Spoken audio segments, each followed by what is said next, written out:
Got a lot of sticks. I'm going to go ahead and call this meeting to order.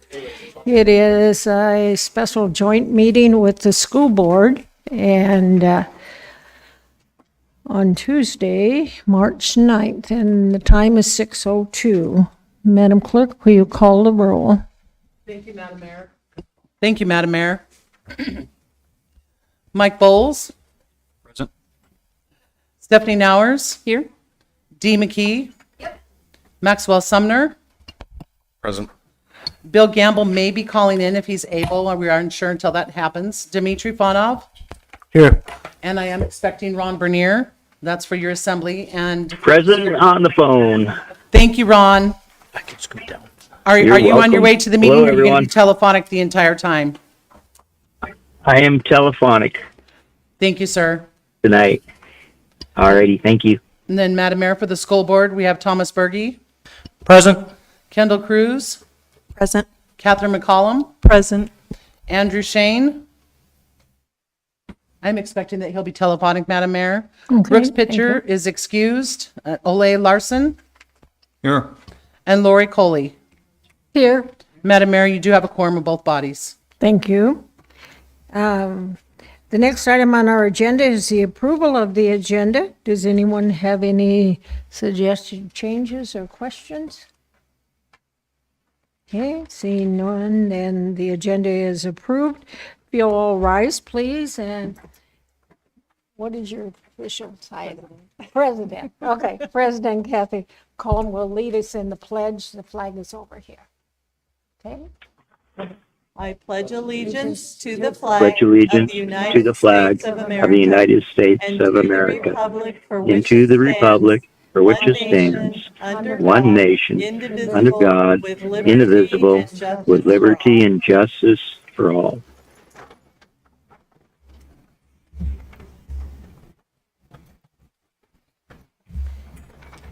And with the indulgence from the assembly and the school board, I'd like to count on, there you are, for the borough manager. Brenda, are you okay? Do we need to? Whoa, behind me. I'm coming, Jack. Stay there. All right, that's okay. Take your time.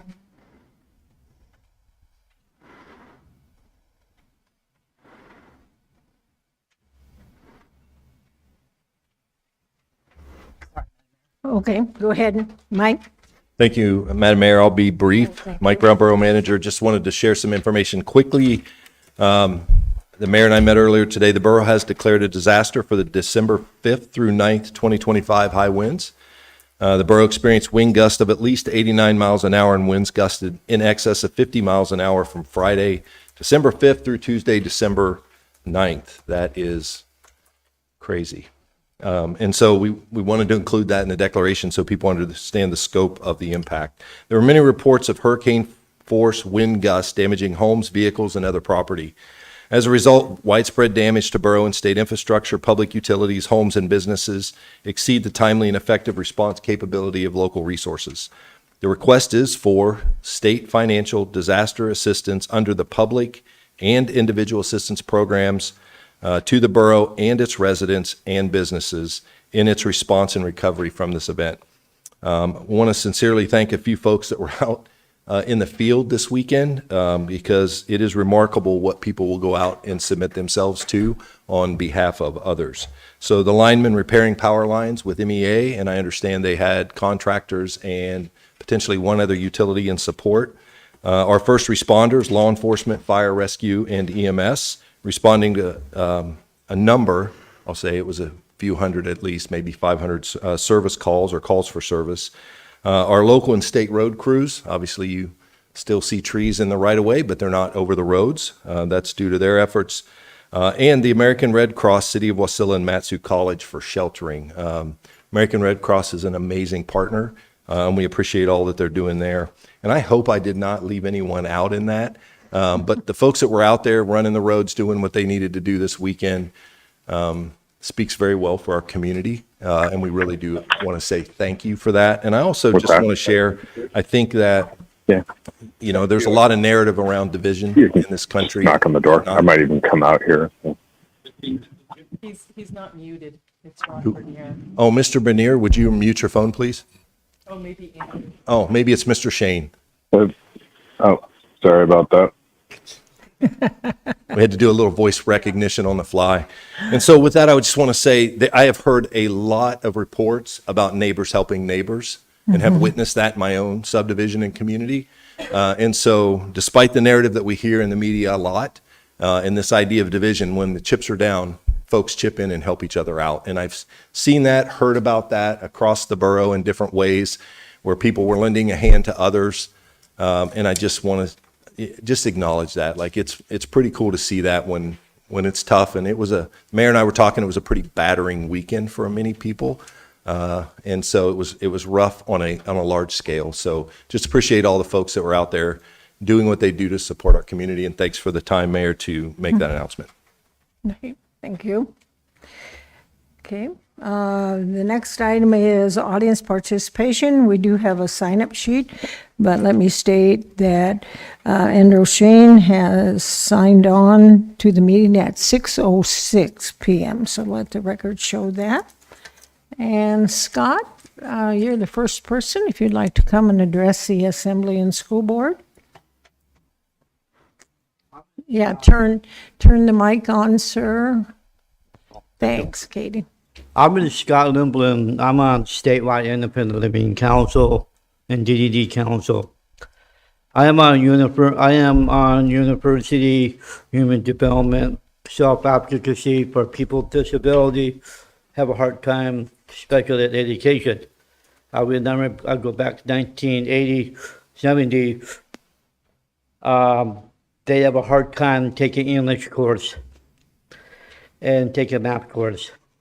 I think special ed education probably be going away in 1975. But hoping special ed teacher could think about the way to teach disability students, right way to get them, take them to college. So I went to university in South Dakota right now. I'm majoring in University of South Dakota, the best school in the nation for disability.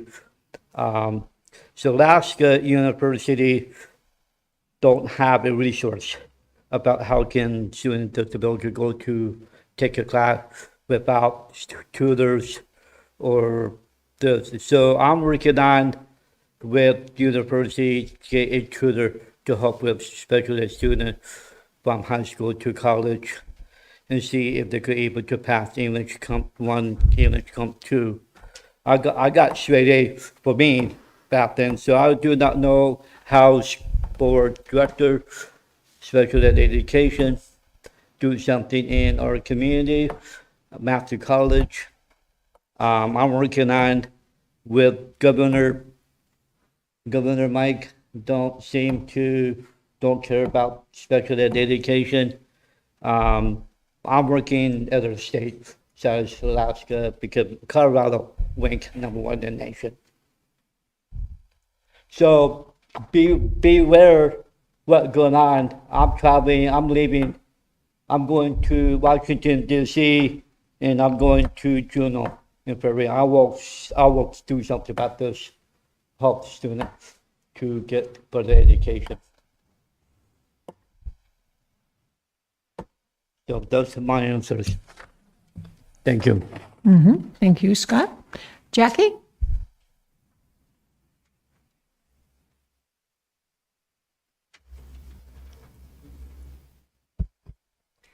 Good evening, Mayor and School Board and Assembly. My name is Jackie Goforth. I'd like to talk to you for a second about civil discourse.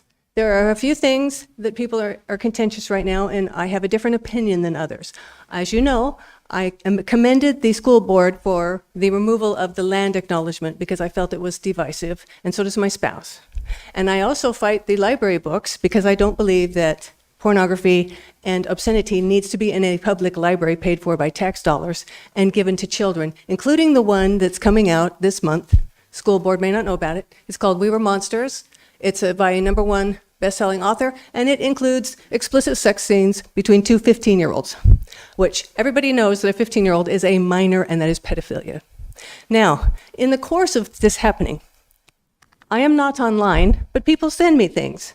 And I have this that says, I will join you. I'd love to get involved with tearing her apart any chance I can get. It's time to drive her insane with her own insanity. Fair enough. Oh, that's aimed at me. And the next one? I don't see how showing up for them yourself, let's see, Jackie Goforth looked rather uncomfortable when she was in the tiny bathroom with me at the same time. The school district has a very small bathroom. And uncomfortable is a good word for it. I would never incriminate myself by physically harming her, but she should be uncomfortable around me. Now, when I left that school board meeting, I was followed out. I was followed out and I was accosted almost all the way to my car by someone yelling at me, trying to get into some kind of a conversation. And I will not have any kind of engagement with anyone who does not see facts and reality, such as men cannot have babies. And there is no archaeological data to prove that Palmer is on unceded land. Unceded means there is no treaty, and everyone knows there is. It's the Alaska Native Land Settlement Act signed in 1971. And that word is not legal, and it was taken off of the Museum site because of that. Now, there are people who wish me harm, so be it. I will ask security to follow me out, but I will not engage with anyone who is wishing me harm. And I don't believe that makes me a, what did she call me? What was I called? Oh, here's one. Jackie Goforth and her entourage could use your advice. I don't have an entourage. I speak for myself. Everybody speaks for themselves. If there are people who side with me and speak for what I speak for, then that's for them. In fact, you might want to consider putting on the ballot whether or not people in the valley want to have obscenity and pornography in their libraries paid for by the taxpayers. And then we'll see what the people think. But I am not going to stay and listen, nor will I engage with anyone who wishes me harm. That does not make me frightened, and it definitely doesn't make me a fool. I survived 139 EEO cases as a manager at the post office. I was found not guilty in 4 different courts of law. Why? Because I will not engage with people who wish me harm. Thank you. Thank you, Jackie.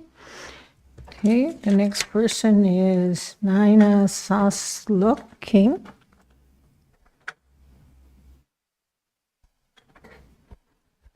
Good evening, Assembly members and school board members. I come before you tonight with no speech prepared for the first time since I started this public speaking, because no matter what sort of speech I prepare, every time I speak in front of the school board, I am ignored. And so I've come to you tonight hoping that someone here is willing to listen about the land acknowledgement, because no one on the school board has been willing to listen. Instead, we have someone like Jackie Goforth speaking against the land acknowledgement and coming up here and ranting and raving about all kinds of things that, frankly, I don't know what any of it has to do with the land acknowledgement. And I would also like to state that I was not the person who followed her out, if anyone did follow her out, yelling at her after the school board meeting, because I sat with Sweetie after she spoke, and my daughters were with me, and anyone here on the school board could second that.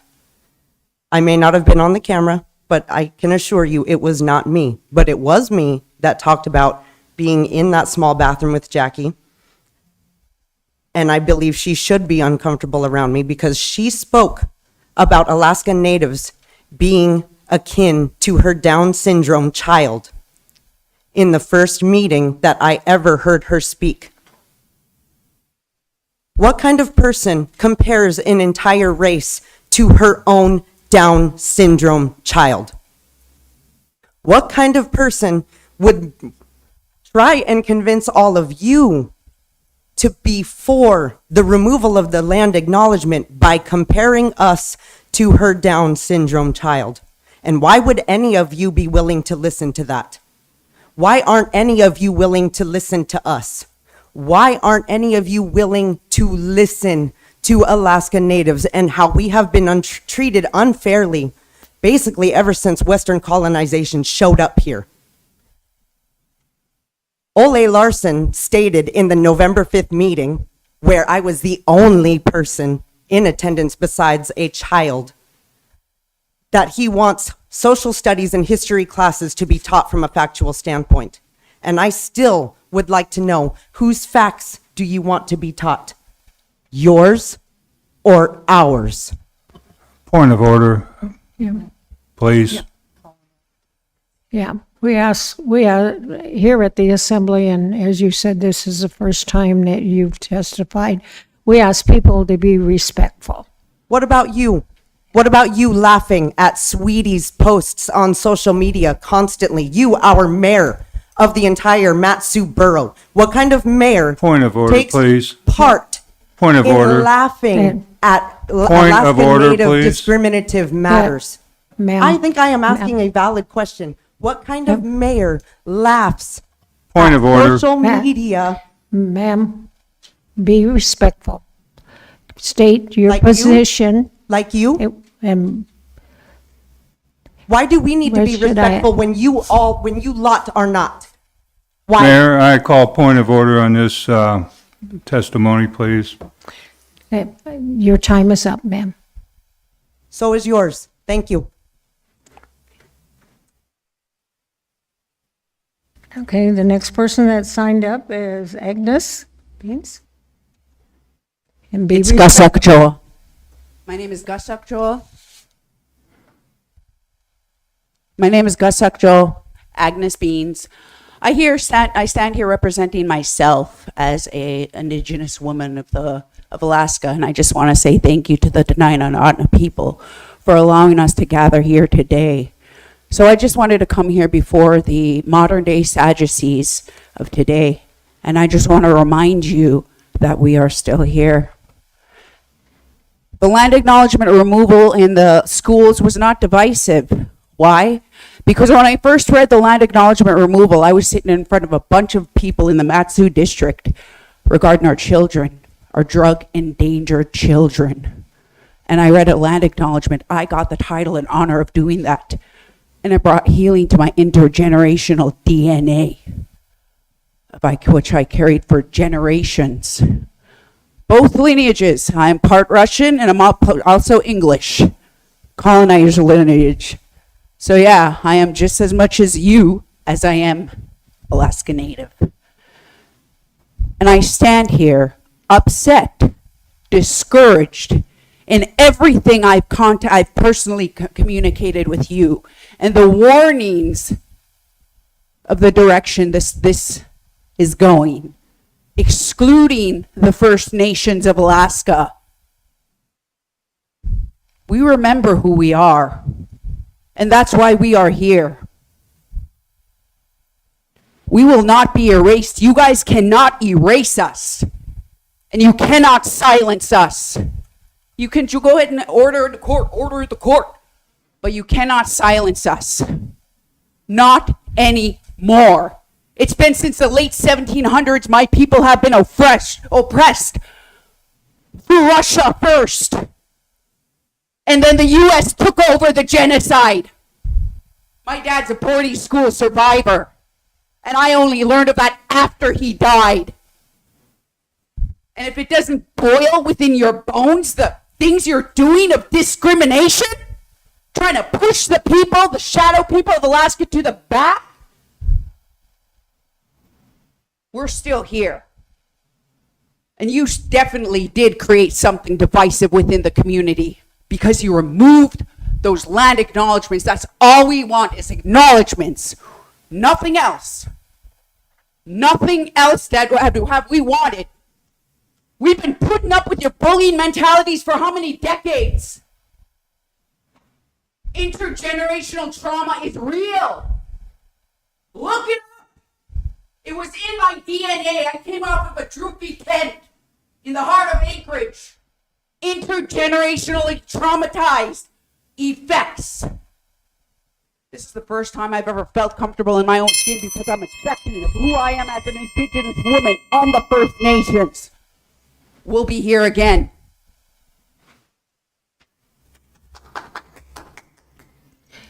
Anyone else in the, yeah, come.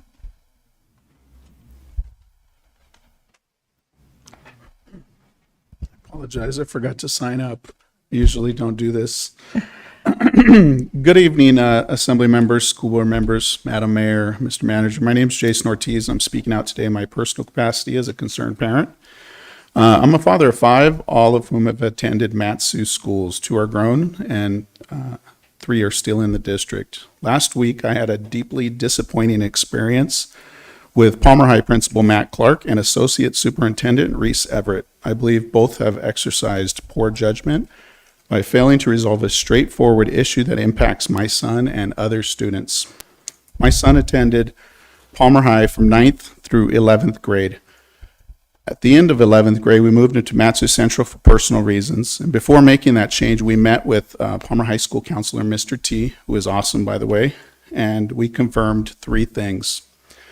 We confirmed that he could continue participating in sports at Palmer High School, that he can take a couple of in-person classes at Palmer High School, and that he could walk in Palmer High School graduation ceremony, which was described as a case-by-case decision typically approved if there are no disciplinary issues with the student. Based on the guidance from earlier in the year, my son enrolled in Matsu Central as his primary school, continued 2 classes at Palmer High School, and wrestles for Palmer High. However, when I visited the school last week, Principal Clark informed me that he had changed the policy and that only full-time Palmer High students would be allowed to walk at graduation. He stated that this was his independent decision and made remarks about homeschool children, saying that they get to sleep in, they get to be on their phones all day, and wake up when they want, which I found to be inappropriate and demeaning.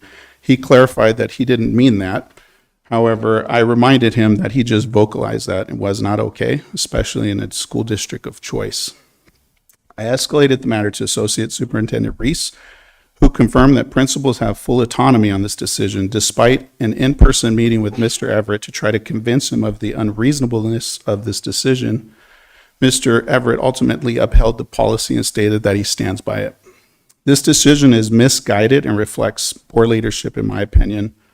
A student who has attended Palmer High School for 3 years, remains enrolled in 2 classes, and represents the school in wrestling sports deserves a right to graduate with his peers, and denying that is indefensible.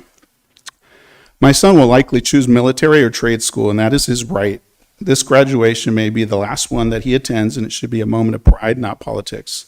He deserves to stand with his classmates, celebrate his accomplishments, and feel the support of his community. Allowing him to walk carries no fiscal impact, and refusing flexibility is simply a matter of stubbornness. Our children should not bear the cost of bureaucratic rigidity. They should be encouraged to serve, contribute, and take pride in where they come from. Denying this opportunity sends a wrong message. Let's choose progress over pride. 10 more seconds.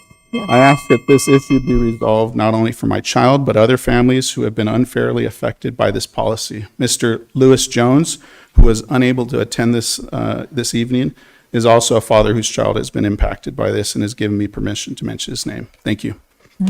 Thank you. Anyone else that would like to address the assembly on any subject? Yeah, come up and state your name and.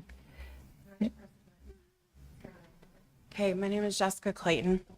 I've been dealing with the school district for over 20 years. My children are adults now and having babies. But I still have a child that is of school age who I choose to homeschool because I don't want him in your school district. So we'll leave that said. I'm with that man. He should let his child walk. Clark is mean. He's been mean for years. I won't put my kids in that high school. So just so you guys are aware. But as a woman that's lived in Alaska my whole life, sorry, I have anxiety, so just bear with me. I grew up in villages. My real father says we're Blackfoot. I couldn't tell you what race I am.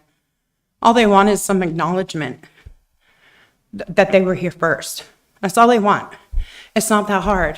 And their feelings are getting in the way. They are. And you're stopping listening. At what point should she have been cut off? What was the reason for that? So I'd just like to say, just put the stuff back. Let them wear their native wear that I would be so proud to wear without their kids being bullied. I come to you as a white woman. I was raised white in a village. They called me a Gussick. I know what that means, and I never once treated them any different, and I earned my native name. Okay? So just give them what they want, which is just put it back and let their kids be free to be who they are. Because my kids were not allowed to be free who they are, and because of it, they didn't graduate. And so your graduation numbers are horrible here. I know, because half of them I've helped raise. And the other half, their parents were on drugs that I helped raise. You're welcome. So Valley Pathways is the only reason my daughter graduated high school, and she gave the graduation speech that year. So I know I'm a good mom, and I know I'm not crazy. So, and that's just me on the outside looking in, watching these meetings and seeing what my fellow people that live around me are thinking. And I just thought that I wanted to back up my fellow man. Have a good night. Thank you. Thank you. Anyone else would like to address the assembly? Normally in our regular meetings, we do have 2 opportunities for audience participation, but since this is a special meeting tonight, there will only be this time for audience participation, and we do not have any public hearings where you will have the opportunity to speak again. So I just want to be sure that everybody understands that. Do we have anybody online, sir? No? One last chance. Anybody that hasn't spoken that would like to address the assembly and the school board? Okay, so I'll close the audience participation and we will go to our items for business. And school board member Larson, you have a time restraint, so I would like to give you the opportunity at this time to do your input prior to the time when you need to leave. Thank you, Mayor. I was going to do this on a telephone, but due to other circumstances, I was able to get here for a brief period. I want to thank the mayor for allowing this opportunity to address the board and assembly. Each year, I support my granddaughter by participating with her in the annual Nutcracker production, and we have a rehearsal tonight. Due to the wind, we have not a dress rehearsal, but just regular rehearsal, so I was able to get here. The Glen Massey is not being used because of damage to the university, and they're doing finals there in the Glen Massey tonight. I won't be able to stay for the full meeting, however. I didn't want to miss this opportunity to share my perspective with you on school funding. I've been in the Matsu resident for 45 years. My children are graduates of the Matsu schools, and now my grandchildren are students and recent graduates of the Matsu schools. The opportunity this district has proven, not only to my family, but to thousands of students, is unmatched in the state of Alaska. Tonight, my concerns focus on education funding. As a fiscal conservative, I understand the responsibility, the Assembly's careful and deliberate efforts to provide tax relief. I also recognize the responsibility you carry to balance many competing priorities for our community. What I want to emphasize is this: school funding is not just an education issue, it is a borough stabilization or stability issue. It directly impacts our local workforce, our economy, growth, our public safety, and our long-term tax base. Communities with strong school attract families, retain employees, stabilize property values, and reduce downstream social costs. Communities that underfund schools experience exactly the opposite. The school district has taken significant steps to demonstrate fiscal discipline. We currently spend less per student than other large districts in Alaska. And these efficiencies are a point of pride. In the last year's budget alone, we implemented reductions through the elimination of positions, reduction of discretionary budgets, and the elimination of 14 transportation routes. These were not easy decisions, but they were necessary to steward taxpayer dollars responsibly. Looking ahead, the district is facing a large projected operating deficit next year. I want to be very clear, the school board and administration are not asking the borough to solve every fiscal challenge. We are asking for stability. We are asking for partnership. And we are asking for an investment that helps bridge the growing gap created by flat state funding and a rapid rise of local operating costs, utilities, insurance, transportation, and personnel. While the board will continue to deliberate a formal request for local education funding, the starting point must be at minimum be kept in pace with the increase of state-required minimum local contribution. Any appropriation below that level of state minimum contribution, in effect, is a cut to school operation funds. When we talk about education funding, what are we really talking about? Well, they are tangible services that families depend on every day, such as the reliability of student transportation, school safety staff, career and technical education pathways, special education compliance, early learning opportunities, charter school and alternative learning access, class sizes, and course offerings are just a few. I could go on all night. Last year, the state of Alaska failed to fund school bond debt reimbursement. I share the borough's frustration with that decision. I also recognize that the borough is taking on new bond debt to build long overdue facilities for 3 successful charter schools. However, capital expenditures and bond obligations should not be used as a justification to reduce school operating funds. Voters approved these projects and their associated taxes with the understanding that they would not come at the expense of daily classroom instruction and student services.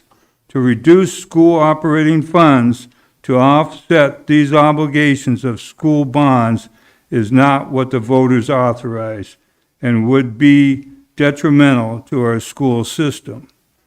Even with the increase in local education funding, the district will still be required to address a significant operating deficit. As a service organization, we accept that responsibility. We will continue to make difficult decisions and do everything possible to provide the highest level of service within our fiscal constraints, but reasonable local support remains a critical part of that effort. As a grandparent, a former parent of school-age kids, a taxpayer, and a fiscal conservative, I believe deeply in accountability. I also believe that strategic investment in education is one of the most disciplined fiscal decisions a community can make. It saves money over time, it strengthens families, it strengthens businesses, and it strengthens the borough. I ask you to consider school funding not as an expense to be minimized, but as an investment to protect one of the direct supports of the future workforce, public safety, and economic vitality of the Mat-Su Borough. Thank you. So Dr. Trainee and Katie, who's going to do the presentation? Okay. Thank you. Good evening, Madam Mayor, Madam President, members of the Assembly and School Board. I think this clicker moves the slides. Just pointed at me, and that used to be a smiley face, that little sticker on there. Okay. For forward advance. Perfect. Thank you very much. For the record, my name is Katie Gardner. I'm the Deputy Superintendent for Business and Operations for the Mat-Su School District. Just in thinking about how to talk about the budget tonight, a couple of things occurred to me. First, this is my 22nd year with the Mat-Su School District, and I believe the fourth opportunity that I've had to present the preliminary budget to these two bodies. And one thing I think that I just want to start by acknowledging is that certainly not in those 4 years, and I venture to say not in those 22 years, does the school district start the budget cycle by saying, you know what, we've got plenty of revenue, there's nothing that we need. And while I'm sure for some of you who have been through this cycle a number of times with us, or with any school system in Alaska for that matter, it feels a little bit like Groundhog Day, where we are doing the same thing over and over and over, and we're always coming to the assembly asking for more. I want you to know that we feel a little bit of that as well. But what I think is important to acknowledge is that that is the process that is created. The school districts in Alaska, not just Mat-Su, every school district, and we'll provide all of the numbers in just a second, are provided with our funding level at some point through the process. There's no mechanism for forward funding. There's no escalations for cost of living that are automatic. There's no adjustment or recognition of inflation. In fact, in a minute, I think we'll talk about the negative effects of inflation on school funding. And we are provided an amount and have as our charge to provide the best service possible with the resources that we're given. And you will see that from every district around the state. But I think there's some important things that under the direction of the school board and Dr. Trainee that Mat-Su has done a little bit differently. We have been responsible with our resources. We've used federal stimulus funds to make sure that we're sustaining operations. We haven't been out buying new stuff. We have recognized the growing interest in correspondence and homeschool, and we've created innovative programs to provide better service to families, as well as looking for ways to increase revenue in that area. We do not under-project revenue and overstate our expenditures to have a larger deficit, and this big split where we say the sky is falling. We don't propose the reduction of popular programs to pack the room and have conversations about things that aren't relevant and constructive. And we don't sensationalize the budget. As I think Member Larson stated pretty well in his statement, one, we're not asking the borough to solve our whole problem. And two, we are going to provide the best service to the families of the Mat-Su with the resources that we have. And I think one of the other things that sets Mat-Su apart is the relationship and partnership that we've built with the borough over the last few years. There are lots of examples of great work that we've done. We've been supporting capital projects independently. We built a new school without taking on additional debt. So there's a lot for us to be proud of, I think both as a borough and a school system. And fortunately, we are here to provide some technical information, and we're starting the process early. So the bodies can deliberate and discuss and ask any questions of Dr. Trainee or I regarding school funding and the current outlook. We're very early in the process. We are presenting what we refer to as the preliminary budget, and this is a rollover budget. We have assumptions regarding revenue for things that are known, and then we've made no assumptions on reductions of expenditure. So we're assuming all positions are continuing, all programs are continuing to find a starting point for what that deficit looks like. There are two other times in which we will provide budget information, at least two other times, to the assembly. The next is in March at the joint meeting where we present the superintendent proposed budget. That will be balanced. And then finally, the adopted budget, which will be transmitted in June. But to get right to the point, our budget at this stage, at this preliminary stage, projects a deficit of about $22 million. This is a combination of revenues that are expected to decline, as well as expenditures that are expected to increase. And we're going to walk through a shortened version of the presentation we provided to the board so you can see what assumptions are being made and why we're projecting this $22 million shortfall as of right now.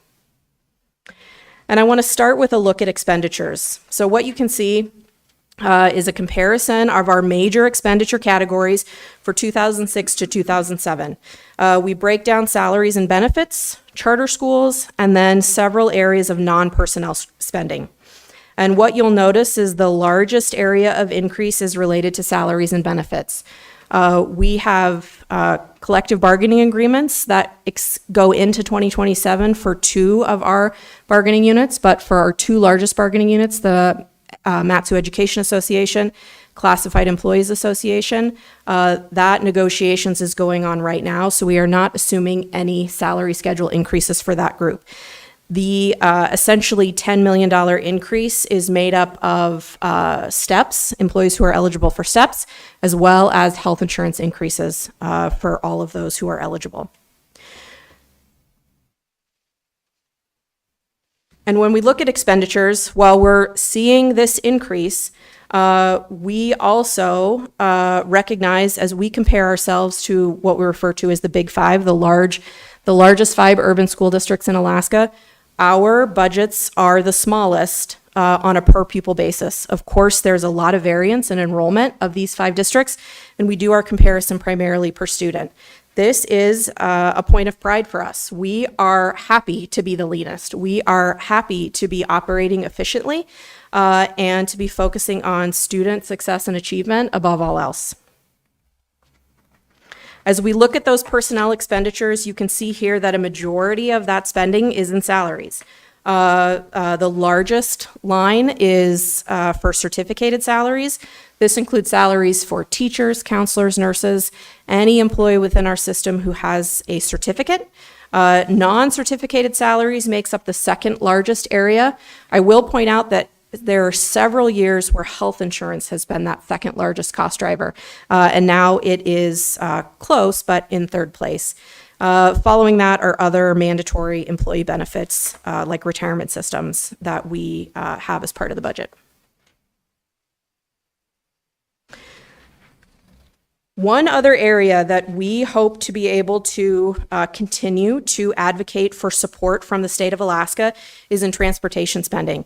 So the school district receives funding for pupil transportation on a per student basis. That funding has been, as you can see here, was not increased until 2025, at which time it was increased by about $100.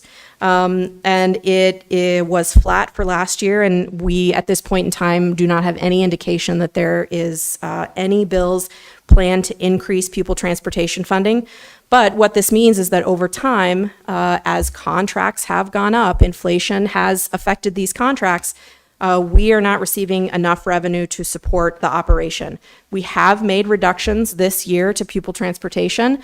We cut 14 routes across the district, and I anticipate without additional funding, we'll have to look again at whether we can sustain the current level of operation in all of our service areas. And so I went through expenditures very quickly. Of course, we've spent significantly more time with the school board talking about the nuance of these numbers. I wanted to provide some idea of where these expenditures were coming from. And so you can see those expenditures are going up, and the revenue, when we look at revenue for fiscal year 2027, revenue is projected to go down. Revenue primarily is declining in the area of state funding. Now, again, none of this is actually known. These are predictions and projections based on information we have, but we are not assuming an increase in the base student allocation from the state. And in this slide here, you'll see that the borough appropriation is held flat for 2027.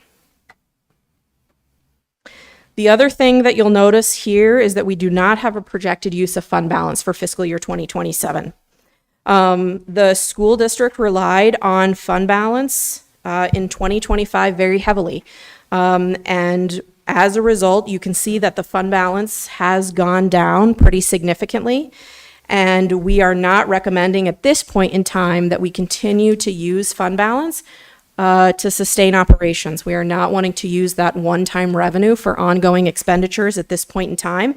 And we will continue to monitor, but deficit spending is not the approach we're planning to recommend to the board as we move into 2027 planning. And so really, our next area of focus is state revenue. State revenue is based on enrollment, starts with enrollment.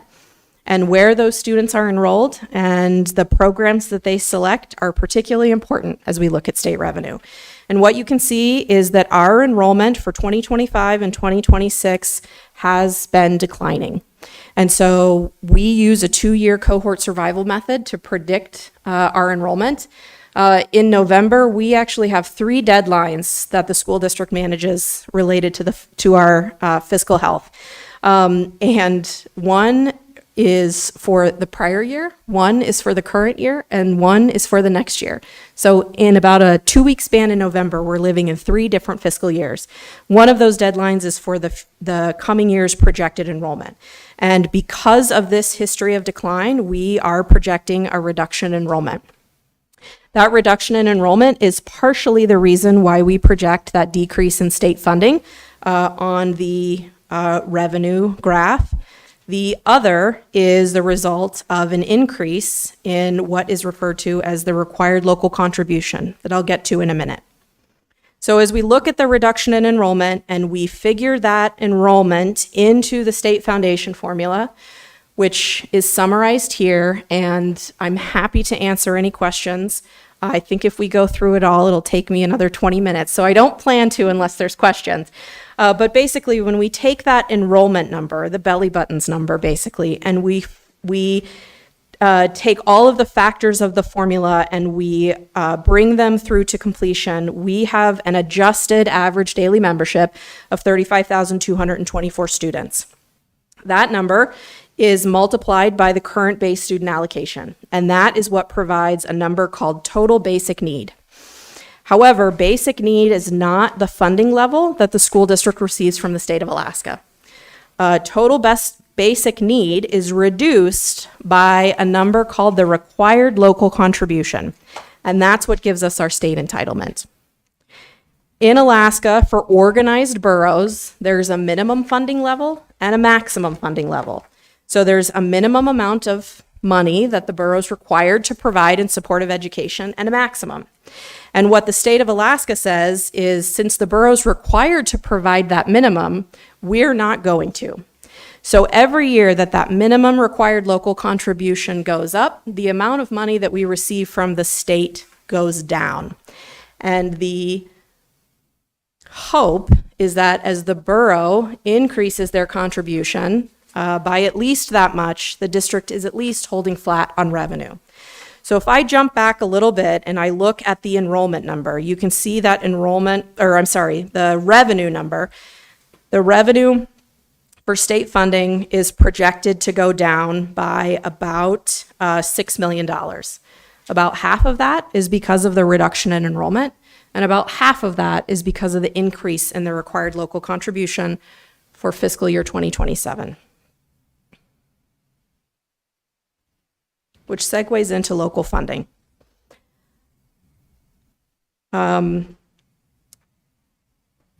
We recognize from the borough's perspective that as that minimum funding level goes up, if the borough intends to keep that funding level, that is an increased expense for the borough. I just want to make clear that if the borough doesn't decide to do that, if the assembly doesn't, it's not flat funding for the school district. It results in a decrease in whatever that bump in the required local is for us.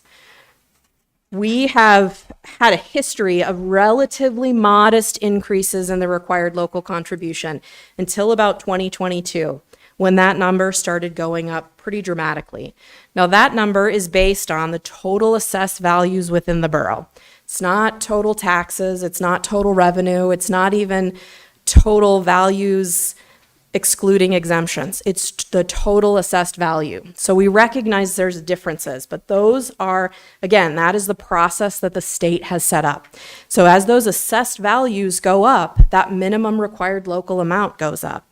And so since 2023, we've seen incremental increases over time, again, the worst in 24 and 25, where that minimum number has gone up.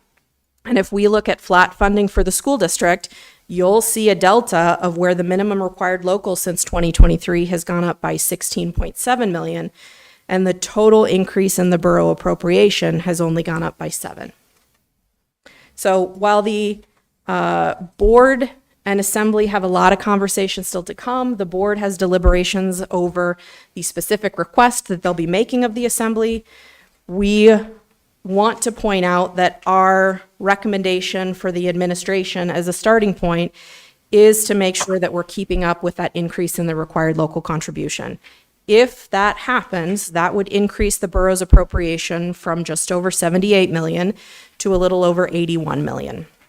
The increase in the required local for this coming school year, or fiscal year, I should say, is about 3.2 million. So we're still not to the point where we're making up for 24 and 25. And I want to be very clear. The district at this point in time is not asking for that. Our conversations with the board are really going to be centered around this 3.289 million for fiscal year 2027. The other thing that we do look at and wanted to present to the borough for context is what are other communities around Alaska, particularly the Big Five, providing in terms of a contribution. This is a tough comparison and it's a tough analysis. Every community is different, every voter base is different, and we also recognize that every municipality or borough has a very different revenue structure. And we know that in Mat-Su, it is primarily made up, at least right now, of property taxes. Some of these other communities have access to revenue outside of that. We are not saying we want to be funded in the same way as the Juneau School District. We are not saying that we want to be closer to the 100% cap. Those are not arguments that we're making. Being efficient is a point of pride. What we are talking about really is making sure that we're keeping up with what the state will be taking away, essentially. We've also looked at the mill rate over time and how that has changed. Of course, for years, there was an ordinance that set the tax rate. We've changed from that, and we know that that's been an important modification as the Borough Assembly has looked at tax relief for citizens.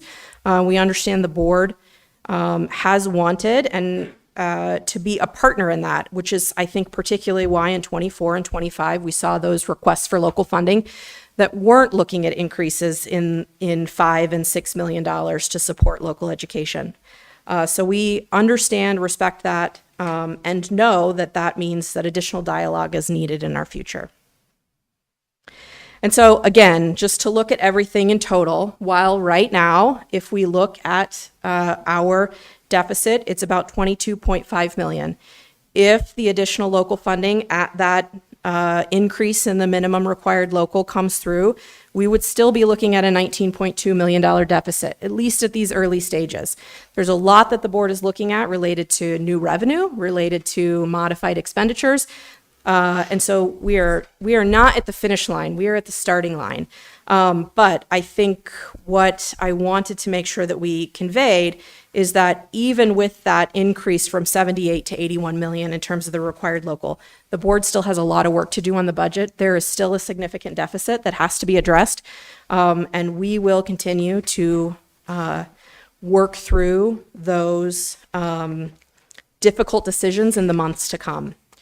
We had, this year, what's also unique is that we've had a subcommittee of the Assembly and School Board regarding school finance that's been meeting and starting to look at some of these numbers. And one of the questions that came from that meeting was just help us understand the scope of 3.2 million. What does it mean? We look at it in terms of percentage of the budget, and it's not a particularly high number, but what does that mean? And while I preface this next slide with the reality that the board has decisions to make, when we talk about $3.2 million, it could mean any number of things, but to put it in perspective and scope of our total budget, we wanted to provide some examples of specific service level reductions that might happen to close that gap. 3.28 million is roughly about 32 positions across the district. Of course, the specific positions matter, but on average, it'll be about 32 positions. That 3.2 million would also total just around about the total general fund support of all student activities within the school district. In order to make up $3.2 million in some of our overhead and operational costs, we'd have to look at consolidation or closure of some core area schools, which of course would be a very challenging decision. And then we'd see an overall reduction of pupil transportation services, an additional reduction by over 16%. So that would probably be routes in our outlying areas and continued reductions within the core. So we understand that that 3.28 million is meaningful for the borough. There's a lot that you're navigating and managing. We also recognize that it doesn't close the whole budget picture, but I do think it's meaningful. I do think it's helpful. And we wanted to provide information and context as the bodies have an opportunity to discuss, ask questions, and start some of that deliberation this evening. I appreciate your time. Of course, Dr. Traney and I are here for questions if you have them.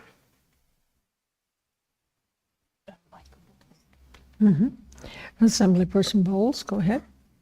So I've got a few questions. I'll try not to hijack it. So what I'm seeing here is that the Matanuska-Susitna School District has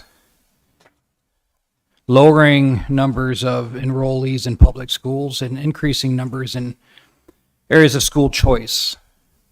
And I'm also seeing that compared to other school districts, we're at 75%, whereas the four others are higher, yet we lead the state in test scores.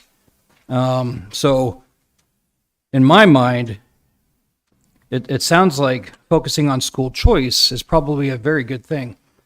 I looked at the budget, last year's budget, and this just might be my ignorance, but I've noticed that there's positions, and this may not be our lane as well, this may just be for the school board, but a lot of schools have positions such as like 4 counselors. I remember when I went to high school, we had 1 counselor with the school, 1,500 students. So I'm curious why we're funding 4 positions when 30 years ago it was funded and held with 1 position. What changed? And why do we need to fund 3 more positions now than we used to? So I also understand that the school district has its own maintenance department. They also have their own finance department. And I'm wondering if there's some efficiencies that can be captured there, combining the two, bringing the school district's finance department and maintenance department back over to the borough, and then kind of having a co-located office. I think that there could be some efficiencies and some money saved there as well. So I don't know if you want to address those, but those are some of my thoughts. Through the mayor, I'm Randy Traney, superintendent. Nice to meet you, Mr. Bowles. So I don't have any historical data about 30 years ago, but we certainly could look at that for a number of counselors. So in the broadest of senses, what I'd say is that the needs that students are coming to school with now might be more than they were 30 years ago, if it's in fact true that there are more counselors than there used to be. But I did appreciate you pointing out that our achievement levels are the highest. And when we had our smaller borough, board assembly meeting, we talked about lots of different iterations of this. And I tried to always come back to the idea that when the district is making progress academically, it's made with lots and lots of individual decisions about how to fund all of these different positions. And that often people think back about when they were a kid, I do it myself, it was like this back then. And the world is just changing all of the time. And I think we need to look at those big high-level issues like, how is the district doing academically? How are they doing at the number one thing they're supposed to be doing? Okay, they have the highest graduation rate, they have the most kids in CTE, they have the most kids in AP, They must be doing something right. So I don't think we have, like, we could get in the weeds about all of the different positions around the district and how they've changed over time, and I'm happy to look up the counselor one. But I do want to keep our eyes on those big metrics, like how are we doing? I think we're producing, and you mentioned it, we're producing the best product in Alaska right now on the lowest funding level of the big five. And then, yeah, the maintenance and finance idea, I'm not sure if I'm the one who's most qualified to talk about that, or if either of us are. That might be a borough assembly kind of talk. Any ideas? So I appreciate that. So it seems, and again, I'm assembly, not school board, but it seems like the teachers are doing an outstanding job. They're teaching the students well, and there's achievement there. My concern is just what seems, my perspective, is an overabundance of administrators. And I look at that $100 million, and I'm wondering if that number can be shaved down. Because do we need 4 counselors in each school? Do we need 3 vice principals? Do we need these positions? We need teachers, absolutely. That's evident, and the numbers show that the teachers are doing an outstanding job. But in order for the teachers to continue doing an outstanding job, do we need to fund that many positions? And especially with the decline in students in public schools and the shift towards these charter schools and these alternative programs, which are also extremely successful. I just see that as a possible an area that could be looked at as far as shaving down and as cost savings. So, thank you.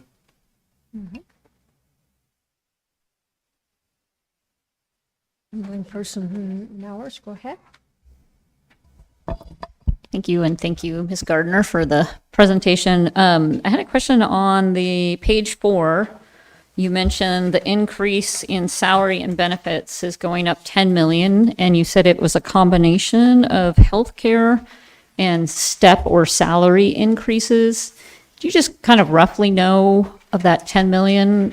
Is that kind of a 50% healthcare cost increases and 50% salary increases, or is it more healthcare or more salaries? Because I know you guys have been doing a lot to try to control healthcare, so I'm curious. Through the mayor to Assemblymember Nowers, we assume an 8% increase in our health insurance for fiscal year 2027. That 8% is a number that we've compiled after a little bit of history, some understanding of what's going to be happening in terms of medical inflation, as well as working with our consultants to try to best, at this point in time, come up with a number.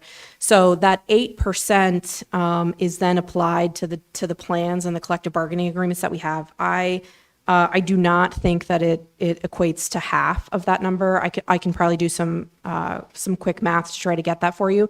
But our increase in the total premium is 8% for fiscal year 27.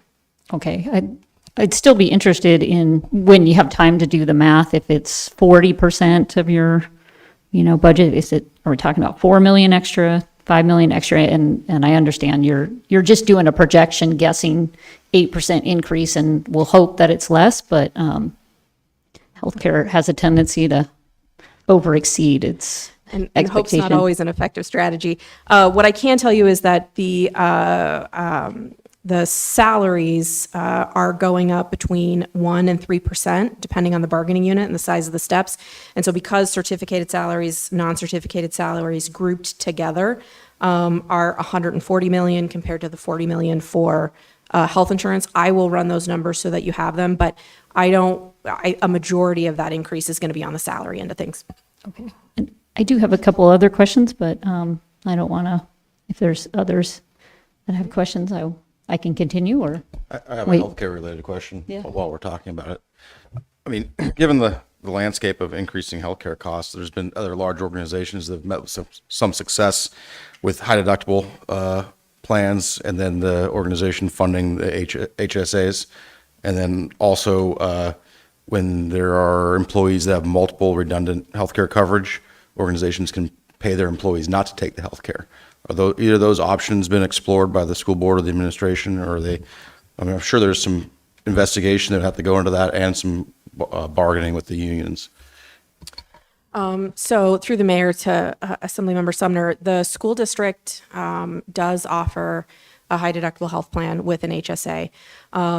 That was sort of the epicenter of our last round of bargaining. The board worked very hard through that process to make sure that that priority was seen through.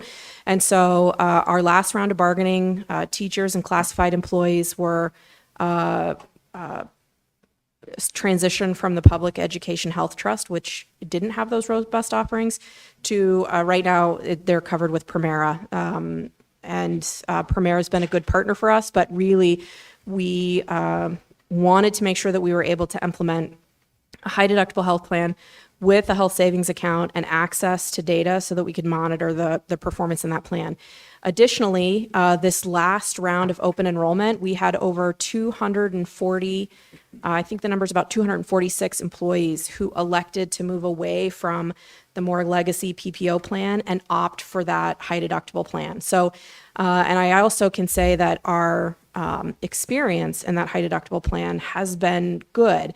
There's lots of reasons for that, right? I mean, plan selection, some of those things, I don't mean to imply that they don't come into play. They certainly do. So we've definitely seen success there.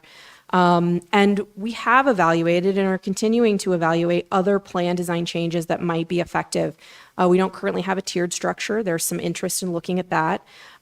We do look at, as you suggested, what might exist to incentivize people to take their insurance elsewhere. We have to be a little careful about it, that as a school system. I don't know the borough's demographics that well, but when you have a health plan that has a lot of families, married couples that are both working for the employer, what we don't want to do is remove premiums and not remove claims, because then everyone else is just going to end up picking up that gap. So we have to look at some structures that would say, hey, if we're not on a composite and we're on a tiered structure, you know, if you're not both employed with the school district, this is maybe how that would work. So there's some things that we're exploring. I'm sure we'll have some priorities as we talk with the board about the upcoming bargaining. Health insurance has definitely been a focus of the board to really look at having that not be such a dramatic cost driver. Thank you. Assemblyperson McKee, did you? No, I thought you had raised your hand, so sorry. Okay. Let me just check to see if there's anybody else that hasn't. Assemblyperson Fano. Again, to the page number 4, the only, on the upper category, the only one that's actually gone down is the charter expenditures. What is included and why are they the only ones that are down? What is, I guess, makes that difference? Because I don't think we've closed any charters. Can you just kind of Through the mayor, Member Fanoff, I'm glad you asked that question. So we talked at a little more length with the board about this in the presentation last Wednesday. At this point in the year, we are pulling out all charter revenues and expenditures. They have additional autonomy in how they develop and spend their budgets. And so essentially, the district, while we provide support, we also work a little bit as a pass-through. So the funds that are generated based on the students that are enrolled there, they have discretion on how they'll adjust those funds. And for fiscal year 2026, charter schools elected to use a portion of their fund balance to for operations for fiscal year 2026. I would anticipate that many of them elect to do the same in 2027, but we're not to that point in the budgeting process yet. So the reason why it looks like the expenditures are going down and is simply because of that fund balance. They haven't communicated with us whether they want to use a portion of their fund balance or not. Charter schools are not projected to decline in enrollment. So their state revenue will simply be affected in the same way that the school district is in terms of the increase in the minimum required local if that local contribution is not brought up to that offset. Okay. Is there anyone that hasn't spoken? That Assemblyperson McKee, go ahead. Yeah, I was kind of looking over the number of actual directors and superintendents and all that. It's 3 pages. It's like, this is the administrative end of things. And so I was counting up some of the numbers. And how many schools do we have actually? How many actual schools that have principals, or how many? Well, my original question: how many schools do we have? Yeah, there's 49 schools. 49 schools. Okay. And I was looking at, I think, 41 principals, 3 teaching principals, 20 assistant principals. So it just seems a little heavy there.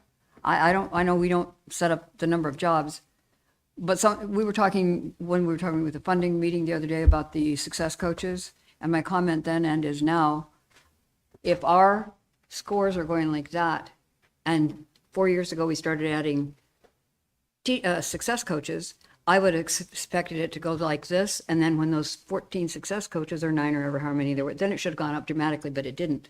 So I'm thinking maybe it didn't make any difference. And if all of those folks are getting a teaching salary, I'm not sure that's necessary. Those are just general comments. You don't really have to respond if you don't want to. But another question is, what is the school district's like reserves? Like, what do you got in case bad things happen? What do you generally do with that? So the amount and what do you do with it?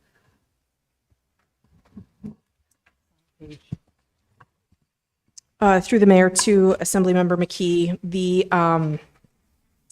the district unassigned fund balance as measured on June 30th, 2025 is listed on page 9. There's 8 million available. I believe a little over 3 million of that is that light blue section, which is reserved for charter schools. So you're talking about having a deficit of, what'd you say, 3 million, or what was your deficit? The deficit's 22 million. If we receive the additional funding from the borough, it would be 19 million.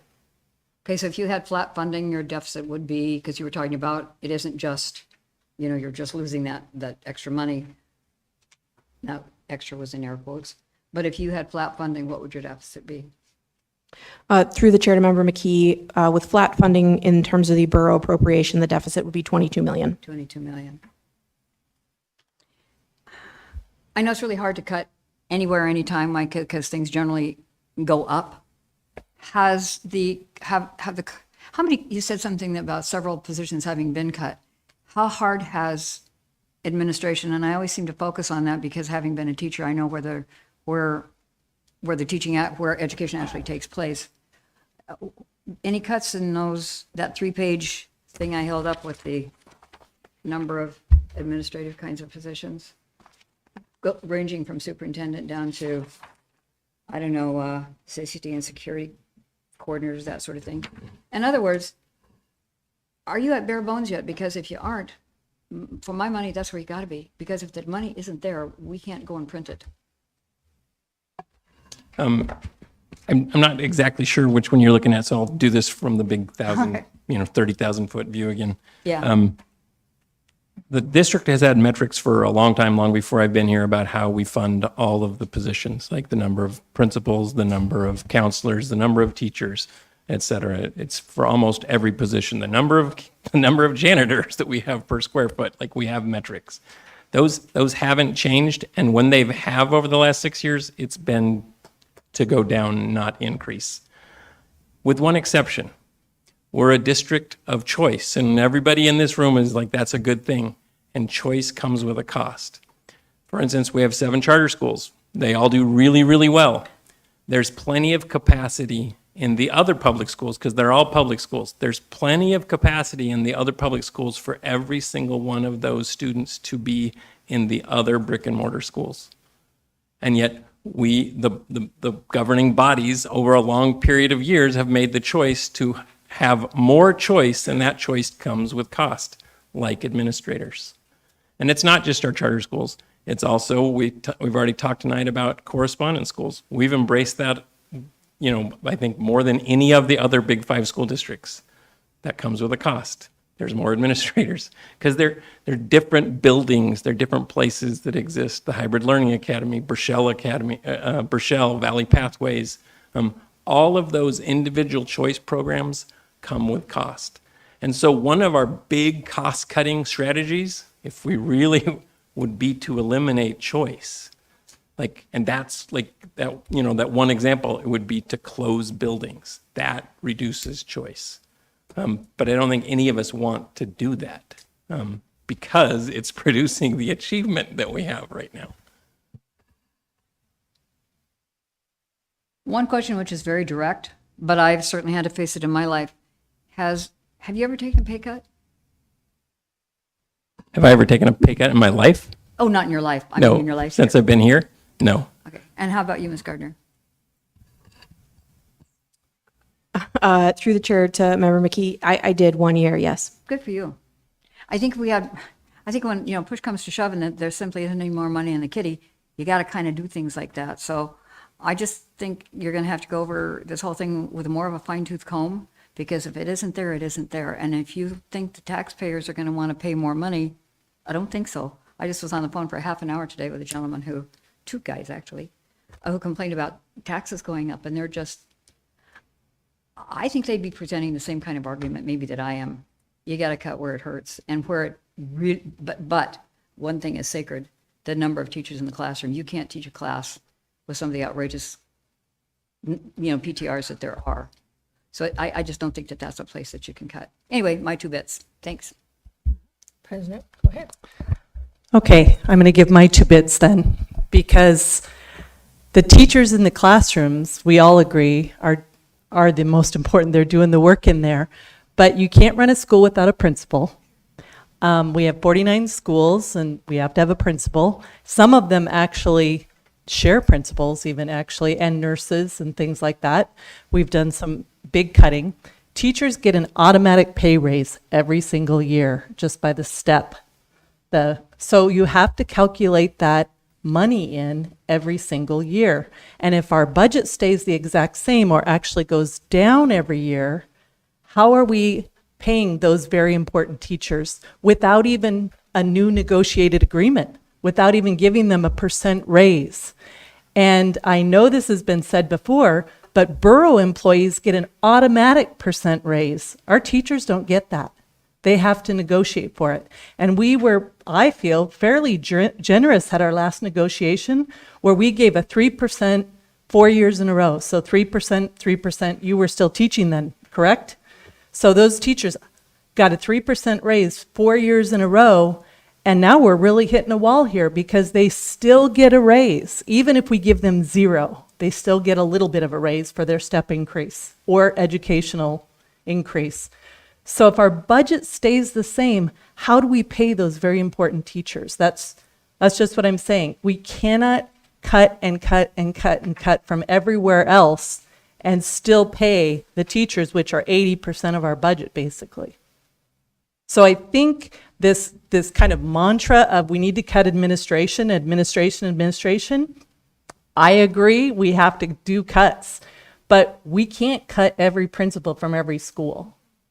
And so I'm trying to understand, I think this is a nationwide talking point. I'm just going to say that. I think it's a nationwide talking point that we are super heavy in administration, because we have done the work on this school board. We are not super heavy in administration. You can point out, why do we have this counselor at this school? I know because I've been in this school district for 32 years I taught, and I've been retired for 5 years. We had those counselors in those schools at the high school. We did. So this is not a new thing. And I agree, there are areas where we could cut things, and we are working on it. We cut 159 positions last year. And those were not just teachers. They were administrators, they were support staff, they were all across the board. So for this continued mantra of cut the administration, I think it's a talking point. So that's just my opinion there, and I hope somebody else will speak up about it. Anyone else that hasn't spoken? Okay. Yeah. I agree with, excuse my voice, Member McCollum. I do think that there's a grain of truth when we look across the nation, certainly at the very large districts like Denver Public Schools, the districts in Texas, Chicago Public Schools that have been audited, where they have so much administration and pay enormous salaries for jobs that are hard to identify what they actually provide. But I will say that our district has not done that. And that's why you can see in the data that shows us against the big five, how much less we get and how much less we spend on the students. And that's because we get less. And to Dr. Triney's point about school choice and a cost, I firmly believe in school choice. The voters believe in school choice. They voted for 3 new charter schools. So those schools don't have to pay enormous rent fees that eat away from their classrooms. Unfortunately, the legislature over time, past and even present, punishes school choice. Correspondence students, even though we know more than 24,000 students are enrolled in that program, that parents want it, kids want it, they want hybrid, they want more choices, they're punished. They're dramatically underfunded, but they have to have a school, they have to have an administration, they have to have teachers. Those teachers get automatic raises whether negotiations go through or not. I've never heard of a teacher negotiation having their salaries frozen for 3 years. I would love to see if that has happened anywhere in this country. I don't think it has. Has it? Oh my goodness. Okay. Years with 0%. Okay. Yeah, so not popular with anybody. Very difficult times would produce that, I'm sure. But to say that when we have to look at the costs, we can see in the last 10 years, there's been an almost 10% increase in choice. People want their children in the charter schools. That does empty some of the brick and mortar. That's part of competition. And I think competition actually increases everyone. So if a school is not providing as well, or maybe the administration rubs people wrong, parents can take their kids somewhere else. And I think that's a wonderful thing, because to be trapped in something is not good. So how do we manage that cost? Well, we've asked the legislature to fully fund transportation. They don't. You can look at how they fund the BSA. It doesn't account for raises. We know that teachers all over this state are getting raises every year. I'm sure many of you read the article in the ADN about Anchorage School District negotiations recently. So we need other ways to help offset some of these costs that we could work with, hopefully the legislature, to pass common sense legislation for and funding for school choice, rather than punishing charter school students and correspondence students, because families are shifting that way whether they like it or not. And we are a wonderful district of choice. I'm very proud of that, and I love that I live here for that. But the families and the district are both punished at the state level for that. Families that, for busing, like, we're going to cut more routes because we can't afford it because the state doesn't fund it. They said you have to provide it, then they never do the other side. There's similar problems with the National School Lunch Program, where the government came in and said you have to provide breakfast and lunch, and then they don't actually pay for the total cost of the breakfast and the lunch. So with that in mind, it is kind of a desperate situation when we're trying to go to the state and we're advocating our legislative priorities or how to get the funding to the right places, asking for transportation funding to be trued up, not using that money from our general fund that should be going to classrooms to pay for bus routes, and upholding their end of the agreement, and trying to get increased funding for the correspondence students. That requires us to pay for teachers, teacher salaries, counselors, administrators, principals for those schools, and then yet they're funded at less than 1/3 of the other students. Well, you can't have that unless you have 2 teachers running a whole school and 1 principal and 1 counselor, which obviously is not enough. So, and as a taxpayer, I don't want to pay more taxes either. I get that this is a really difficult situation, but having gone through the budget last year and watching the cuts, the 140, 150 cuts last year, cuts in busing, really hard on families with 2 working parents that leave, early and can't get their kids to school themselves.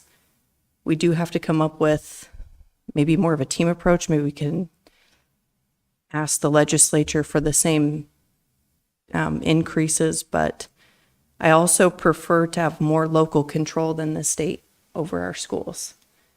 I don't think that in the long term, not just the recent term, the state has done right by the schools, and I think that we have a state-heavy control over our school system. And as a local person, I would rather be able to go to my school board and talk to them and effect change. And a great example would be, how many decades did we spend on whole language? Because the state pushed whole language, and all the education boards pressed whole language, and it was a complete failure for our students when we all knew that a phonics-based approach was better, but it was impossible to change as a single parent. So I love the idea of local control. I think people are more invested when it's local than when it's the state. I think we can make better decisions as a group when we're a local community than when we're relying on the state to make a lot of decisions for us. So I guess those were my scattered thoughts. Sorry, that wasn't very organized. Thank you. Let me go online first.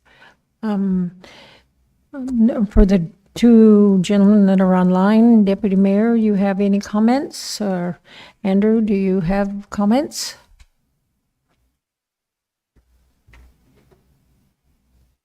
Yeah, I have just something I'd like to add. Andy Shane here for the record. I would agree with McCollum as well, President McCollum. I can understand the Assembly's concern and frustration. It's Mrs. Gardner, Deputy Superintendent Gardner pointed out sometimes it probably feels like Groundhog's Day, where it's like every year we come for more money. Well, every year our costs continue to go up with being able to fund those teachers that we all agree are extremely important as their increases go up. I would simply say that something I would like to stress to the Assembly that they understand is that even if we were to say be funded by the borough to match what the state has now taken away due to the assessments going up, is that I believe, if I'm not mistaken, I'll let Katie correct me if I'm wrong, but I believe we're still looking at somewhere around a $19 million deficit. So efficiencies is definitely on the board's mind and something that we are taking into account as much as possible. But when it comes to that 3.3, I believe that we would be missing out on, it would basically be how deep do you want to cut? I had mentioned this in the committee before. Typically in the trades, you can have one of two things. You can either have quality or you can have cheap, but you usually don't get both. And I would say that in this circumstance, you have been getting both, because we're being funded at about 75% of what the cap is in comparison to the Big Five. And we're also with the highest test scores and the highest graduation rates out of the top five. So with that, that's all I have. Okay. Deputy Mayor? Is he still on? I'd like to take and, can you hear me? Yes, go ahead, sir. Hey, I'm going to have to agree with my fellow school board, or my school board member as well. We do have to make cuts. We can do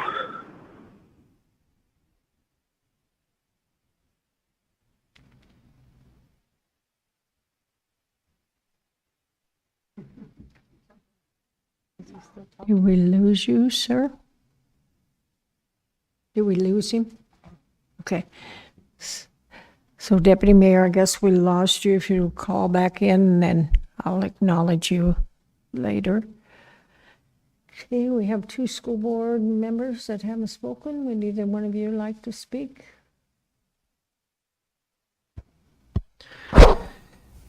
One of the things we need to remember that, yes, we are a district of choice, but like the superintendent has said, is that we have a seat for 2 seats available for 1 student.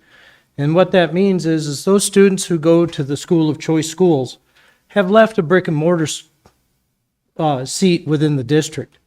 Here's one of the things that we have to remember. Because that student exists, we have to keep a seat for them, not only in the school of choice that they go to, but we need to keep a seat for them in the brick and mortar as well. And why that is because at the next political cycle, every one of our school of choices but one is approved by the state. And they go through approval every 10 years. So even though we have all of these charter schools that are doing very well and they are functioning, they have to be approved by the state to operate every 10 years. We just went through with Academy Charter and went through their approval cycle, and I think we did American as well. Did 3 or 4? Did 4. And those have just went through. So we've got 4 charter schools that will be guaranteed to function for the next 10 years. But past that, it could be political because charter schools are not popular with the mainstream educational establishment. You just go out to any NEA website on the national level and they're not popular.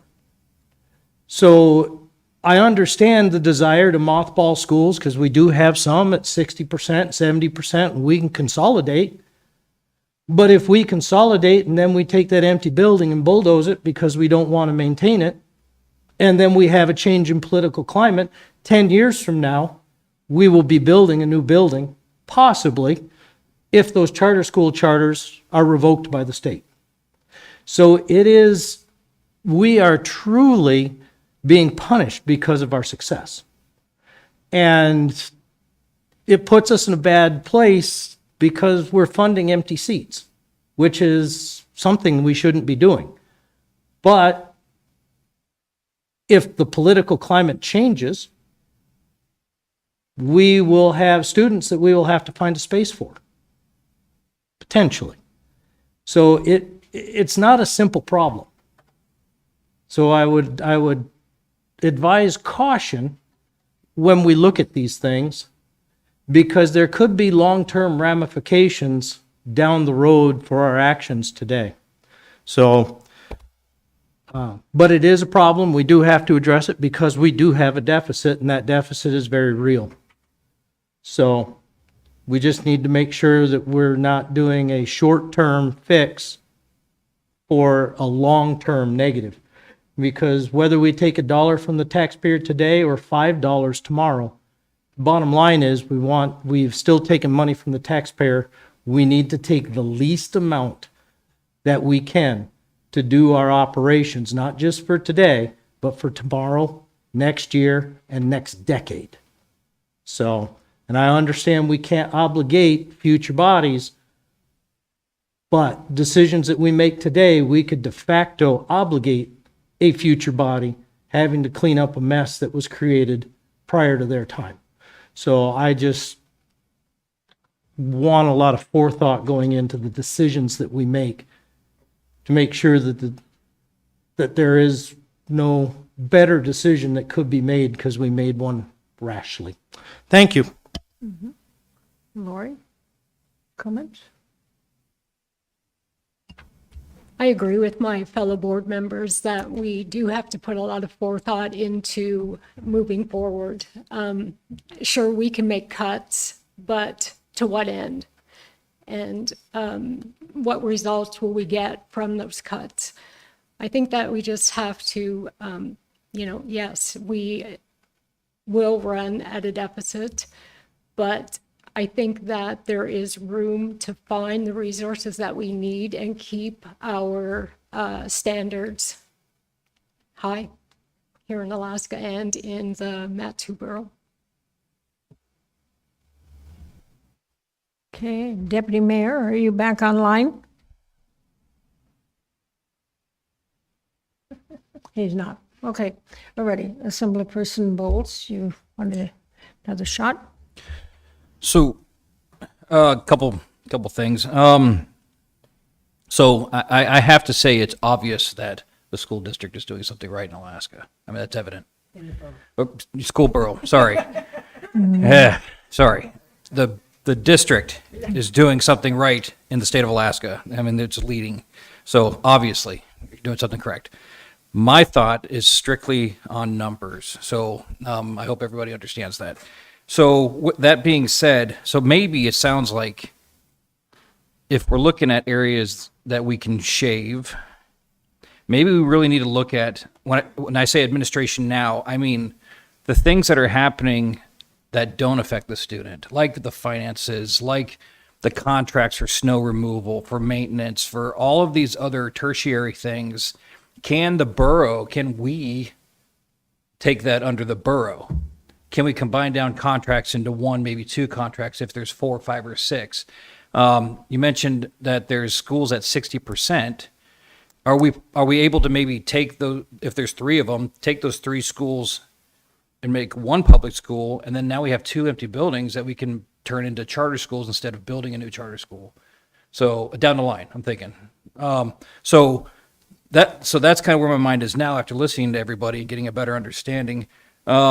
So maybe an area, I don't know if it's $3 million worth, but if the borough can take on, processing paychecks, doing payroll, doing those sorts of things, and relieving that from the district, that maybe is worth considering. Because if we already have enough staff, or we might need one more staff from the borough to accomplish that, versus, and I don't know what the numbers are, but if there's 4 personnel, and I'm just trying to think numbers wise now.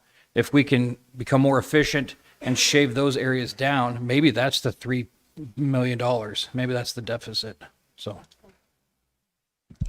And you don't think that would raise our mill levy for the borough? I mean, if we take on additional staff, we got to pay it. No, and so that raises our mill levy.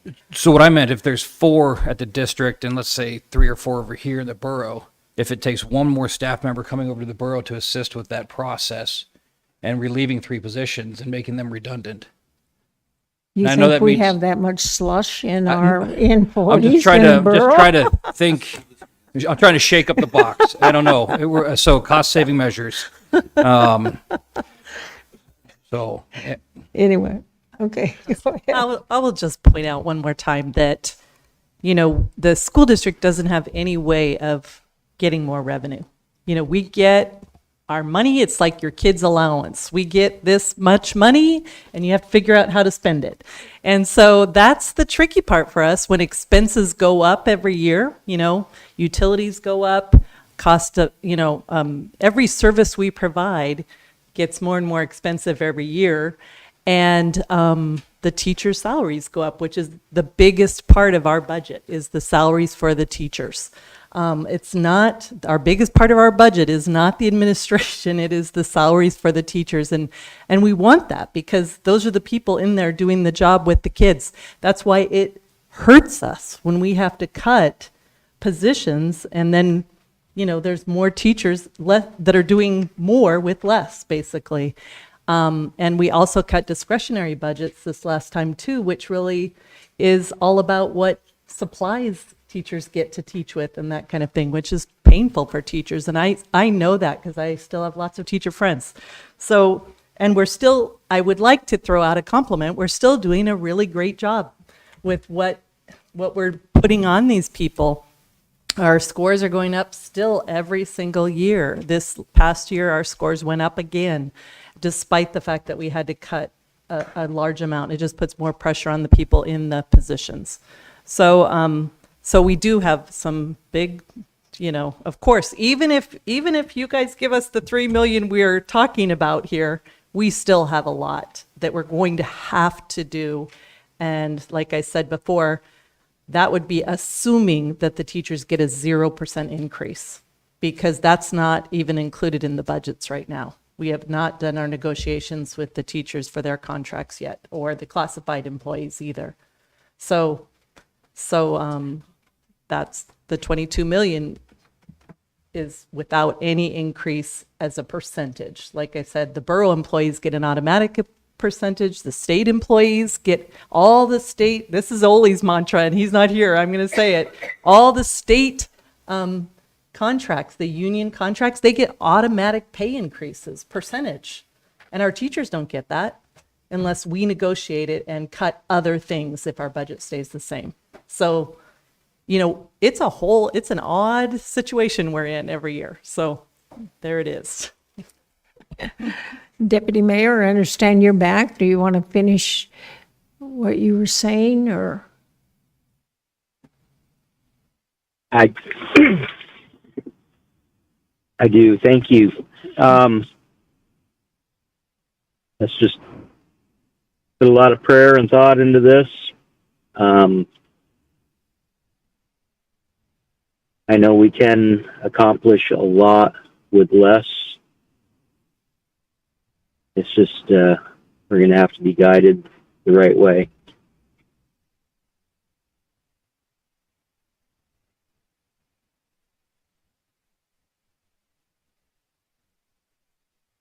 Is that the end of your remarks, sir?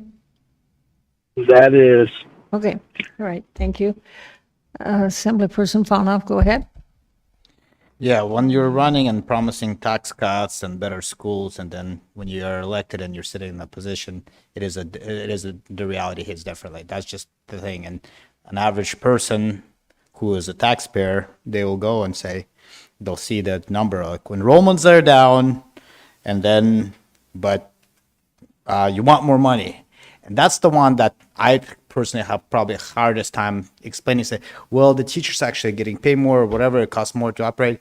They're like, well, then my tax bill went up too. So then it's like this round challenge. That so it is a difficult thing, and but I guess when things are difficult, we need to make it work with what we have, and we kind of agree from both bodies that the state is not rewarding us for good results. And we can sit here and kind of complain, point fingers, but that's not going to get us more money. So what we have with is how we make it work. When we had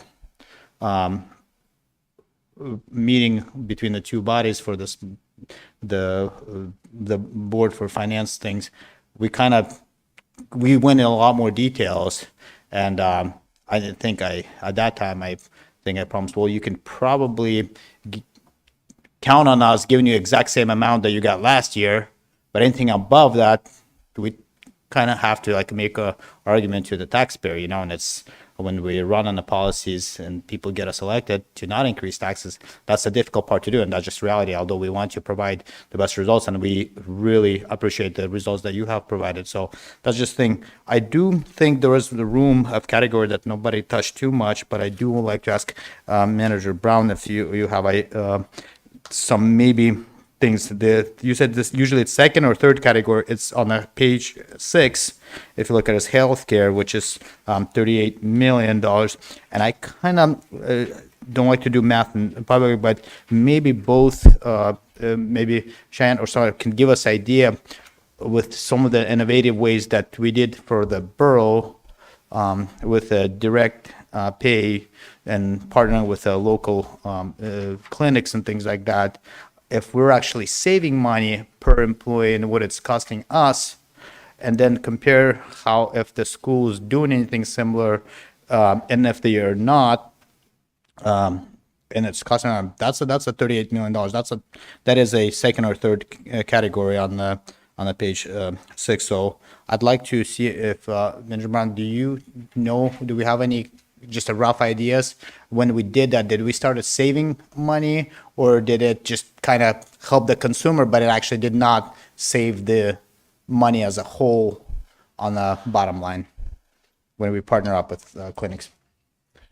Yeah, so through the mayor to Mr. Fanoff, and I guess there's a part of me that wants to zoom out and kind of talk a little bit about healthcare and like strategically what might be a good thing for the borough. It kind of goes along some of the ideas Mr. Bowles was just talking about in terms of pooling again.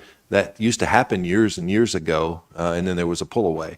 I think ultimately, yes, there are savings in direct primary care and some of the things that we've done. Unfortunately, the district's not able to benefit from that yet because they're not self-insured. Self-insured gives us more latitude in making decisions for ourselves about how we want our plan to look. I think what the district's been doing, we've been watching their adjustments. And in some cases, we modeled our plan design off of what they're doing. Because they are, like Mr. Sumner mentioned, they're looking at high deductible offerings and HSAs and things like that, and so aren't we. Both of us are subject to those changes as it relates to a collective bargaining agreement. So it's a process. I think, and I'm just going to make a statement, but I'll be very careful how I say this, like, I do think long-term, the community would benefit from the district and the borough being self-insured under one umbrella. Now, what does that look like and how do you get there? It's probably at least 5 years away, would be if I was just to speculate. Because you would have to realign contracts on our end, one contract, on their end, 4 contracts. And we would have to do some things to reinforce that kind of a transition. And by that, I mean we would want to have a healthcare reserve set aside to manage the risk. But I think it's something that we're talking about. It's something we're exploring, but it's probably 5 years down the line. I know we're meeting with our healthcare broker, and we just hired a new healthcare broker over the past couple of months. And that's one of the tasks that we're giving them, is to look at strategy around how you would even begin to affect a transition like that, and what would you have to navigate in order to do that. So we will be looking at it. We'll be exploring it. I don't know where that goes. And like I said, it's not a secret. It's just we got to figure out what steps we need to take. But I think from a community perspective, there is real potential savings there, but it's not going to help you out in fiscal year 2027. But we are looking at that in a transition back to something, because our biggest limitation as an employer is our pool size. We just don't have the pool size to leverage. They do, but they are not self-insured. So we have to get a strategy around how do we navigate toward that collectively, and we will talk about that. We will bring that forward, but it's not going to be a near-term cost savings beyond the cost containment strategies that we're already employing. Does that help answer your question? It does. I guess the question is who pays more. I just got a message from Shannon. She said we budget about $33,000 per employee for healthcare. Do you kind of have an idea of what is your number for healthcare per? Through the mayor, it is less than 33,000. We have 2 different plans, and so the numbers are a little bit different. I am hesitating to give you a number. I believe our more expensive plan is around 30,000 per person, and I think our less expensive plan, including the the health savings account, is somewhere around 25,000. We could get you those actual numbers. I'm not sure I'm giving you accurate information, which makes me very nervous, but it's less than 33. But you don't have a partnership like we do with, it's a direct pay, people go to, and I Through guess the mayor, we don't. Yeah, I guess the benefit to actual teacher, because if you opted in for a higher deductible to pay less per year, but then, you have to spend 10 or whatever it is, $1,000, and it's just, then you're not really saved anything. But with this method, I guess, I don't know if we have maybe we might not even have a deductible altogether when, for the employees, for the standard checkups and that kind of stuff. And I think that is definitely, we don't get to meet as often. So, we can't change anything right now, but I would like the administration, both sides, to work on, working towards that, because the more money stays locally, I think the better it is. The manager and I, both administrations have had a number of conversations about health insurance. We're excited about the possible partnership.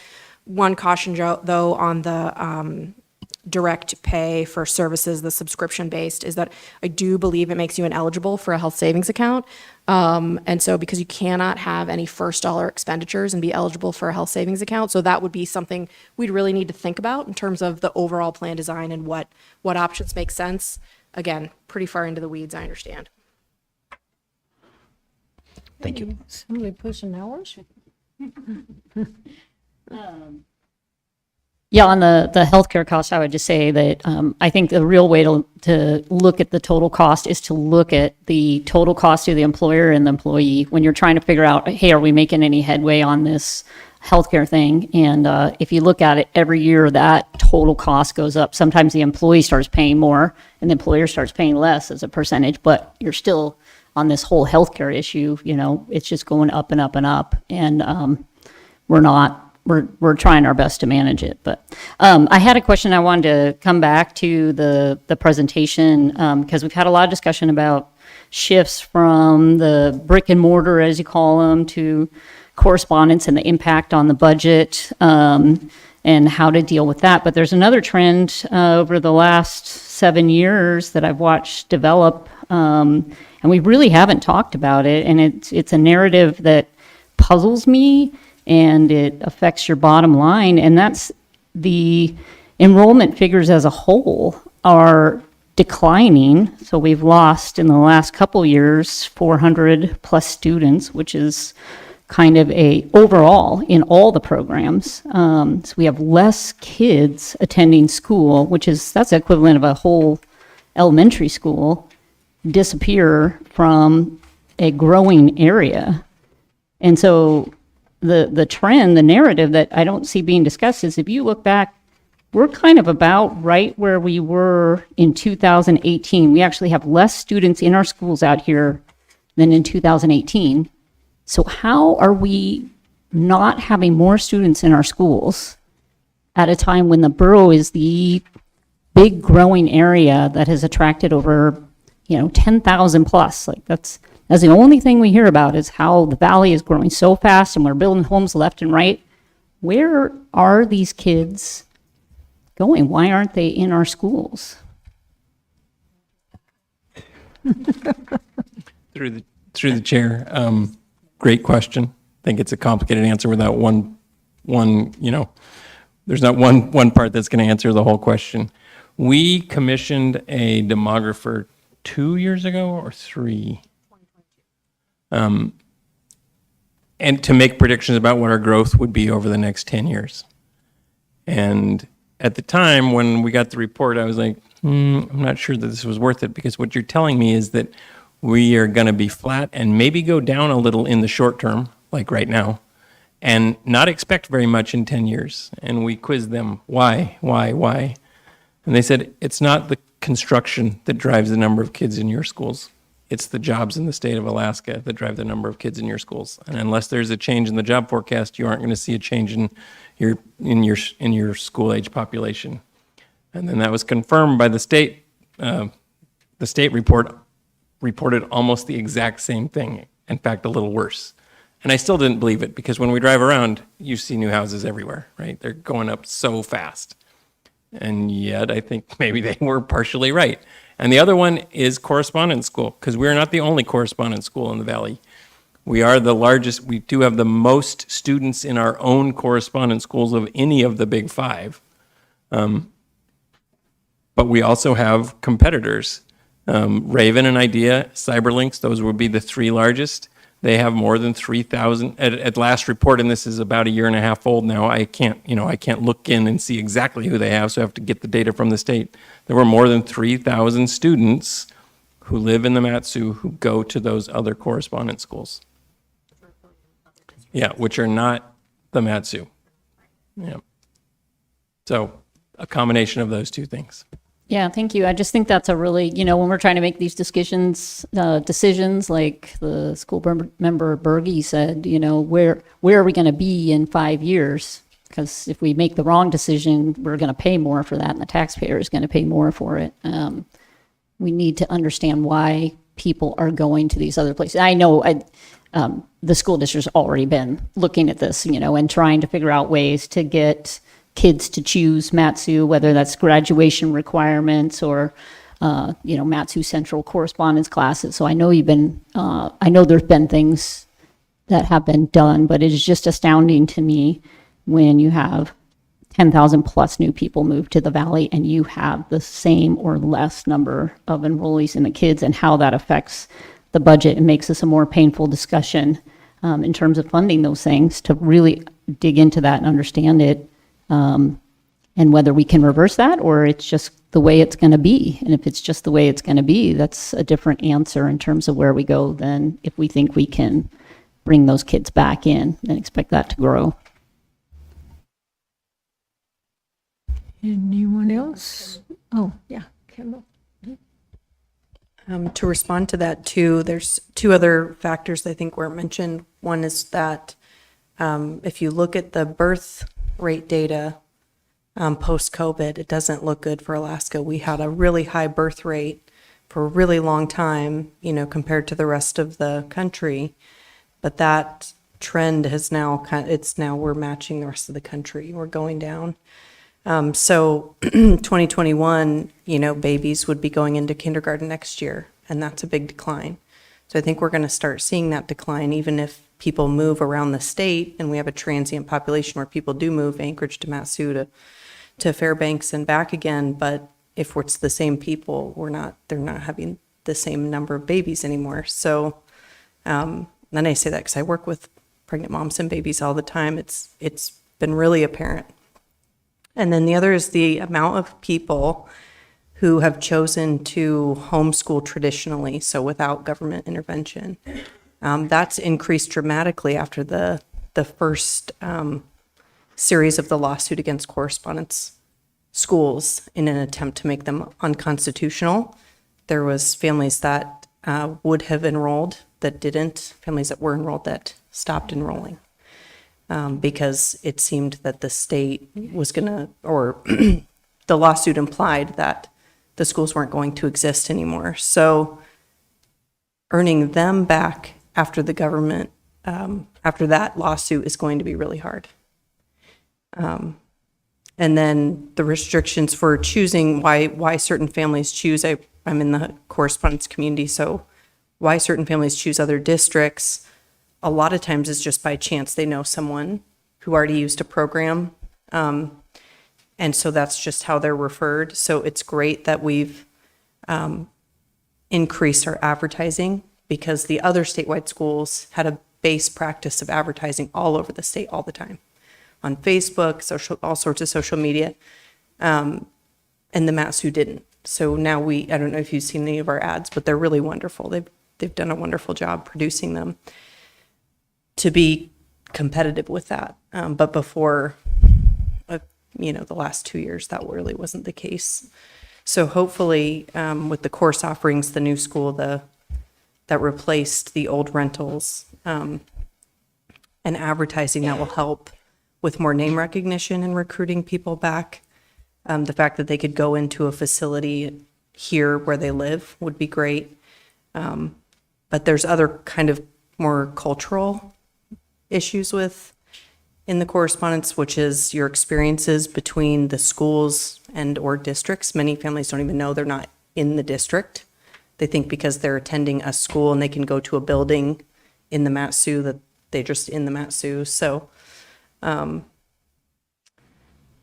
it's really important that the school districts treat families like customers they want to come, not that they have to come or they're forced to come. And so a lot of times, if you have a very poor experience with the district and you can leave it, you'll leave it. And unfortunately, it's really hard to get families back once they've had a really negative interaction. So hopefully through some time and some of the changes that we've made, things will be much more positive, and about 3,000-ish students that are living here but go to other programs will see changes in value in switching back. But I am, personally, I'm concerned about what's going to happen with the birth rates because they haven't come back up. So in terms of school enrollments each year, starting next year, they're going to go down everywhere, not just from movement of families that are leaving districts they're unhappy with, or because economically they had to move for a job, although those are also important. If the babies don't exist in the first place, there won't be any kids to come to school. Assemblyperson Fonoff? So, question two, just so we understand correctly. You said that there are competitors that outside of our school district, are they from a different borough? Are they part of their school district, or there's a separate entity? So we understand correctly, because that is, I think there's something unique about understanding that concept. Yeah, so the largest correspondent school in the state is IDEA, and it is from the Galena School District. They have more than 8,000 kids in their correspondent school, and roughly 300 or 400 kids who actually attend a brick and mortar school in Galena, within the city of Galena School District. So they have more school students that don't live in their area, and so they're really capitalizing on it. So do we have any, since we're performing so good compared to the rest of the state, do we have any students outside of our district? And what are those numbers look like? So in really rough numbers. Yes. Of the maybe 3,300-ish kids that we have in Mat-Su Central this year, about 300-ish of them are from Anchorage School District. I don't have the exact number. And then, there might be a few scattered from some of the other districts, because it is a statewide correspondence school. But unlike Galena, for example, and Galena isn't the only one that does this, there's others that do this, we aren't actively going into like the Galena School District and putting up ads recruiting the 300 or 400 kids who live in Galena, where that's exactly what they're doing. They're here in the Valley, and they're here in Juneau, and they're here in Anchorage, and they're here in Fairbanks, and they're in Kenai, and they are recruiting kids from other school districts to go to their correspondence school. Achievement-wise, do we have advantage over them, or they're just kind of figure out the numbers part? And I guess, why wouldn't we compete for that block? I mean, I guess I'm thinking out loud, but I haven't talked to you before about this. But once now I understood the numbers, that is a fascinating fact, and I think that's something to consider. And if we could, instead of having those 300, now start growing that number, I see it, because we do have results that we could, I guess, run on, right? Yes, we have results at the district level. When it comes to comparing results at the correspondence level, it gets really difficult, because across the state, and especially here in Mat-Su, our students don't take the state assessments. So the only actual result that we compare are graduation rates. And so, like, off the top of my head, I know that our correspondence graduation rate is greater than Ravens, and almost very, very similar to IDEA's. When we're only comparing our correspondence students, when we take our whole graduation rate, our graduation rate is the highest of the Big Five by far, much higher than Galena school districts, for instance. And, lots of adults have built this system over lots of decades. What I've been told is that previous boards did not have an interest in like actively recruiting kids from across the state to our correspondence school. So like, we don't have an office in Juneau. We don't have an office in Fairbanks. It's certainly something that the elected bodies could decide to, pursue. Right now, what our interest has been is there are 3,000 kids who live in the Mat-Su, who are Mat-Su, residents. We want them back. And we want to stop kids going to those other places in the first place, which I think was like the impetus for why we created the Hybrid Learning Academy, which has been wildly popular, far more popular than we could have hoped last year. We had budgeted for the full-time equivalency of 120 students. We have more than 1,100 students taking one or more courses there, which helps, because those get counted as brick and mortar students. So it's been way more popular than we ever hoped. About 4 times more students are going there when we think about them as full-time equivalency than we had hoped. And we plan on continuing to grow that. And maybe not anecdotally, partially, we can see how many kids we've got back from Raven and IDEA. We have that number. We don't get to see the number on their side, because it's, we'll have to wait years before we get that. But we think that it's working. We think that we're already bringing kids who are Mat-Su residents back to the Mat-Su. And like Member Cruz mentioned, our advertising campaign has, gone up many, many fold compared to what it was.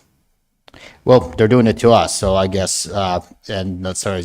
I do like some of the reports you said about the hybrid learning became way more popular, and that's one of the tools that we could potentially chip at that 3,000, because we do have an advantage by having these nice buildings and thing. It is what it is. So I would love to you guys really continue to focus on expanding those things, because if the trend of the in-person learning, but we could expand that orange, the correspondence. I think that's one way we're going to be. And if we already have the buildings that are partially empty, and we could kind of implement that, not just only have one location, but further what we already talked about, I see that as a strategy looking at next several years, at least while I'm here for a couple more years. Go ahead. I just want to say one thing to help Member Fonoff understand a little, and he's saying exactly what we hear, is that the Idea and Raven schools became big because people were interested in homeschooling, but they didn't think they were signing up at another school district. That, you hear the word idea, and you don't associate that with like Mat-Su School District. You associate it's Idea homeschooling. And so I think a lot of people initially signed up for Idea and Raven thinking they were just going to, a homeschooling program that didn't belong to any school district, when actually they are supporting other school districts.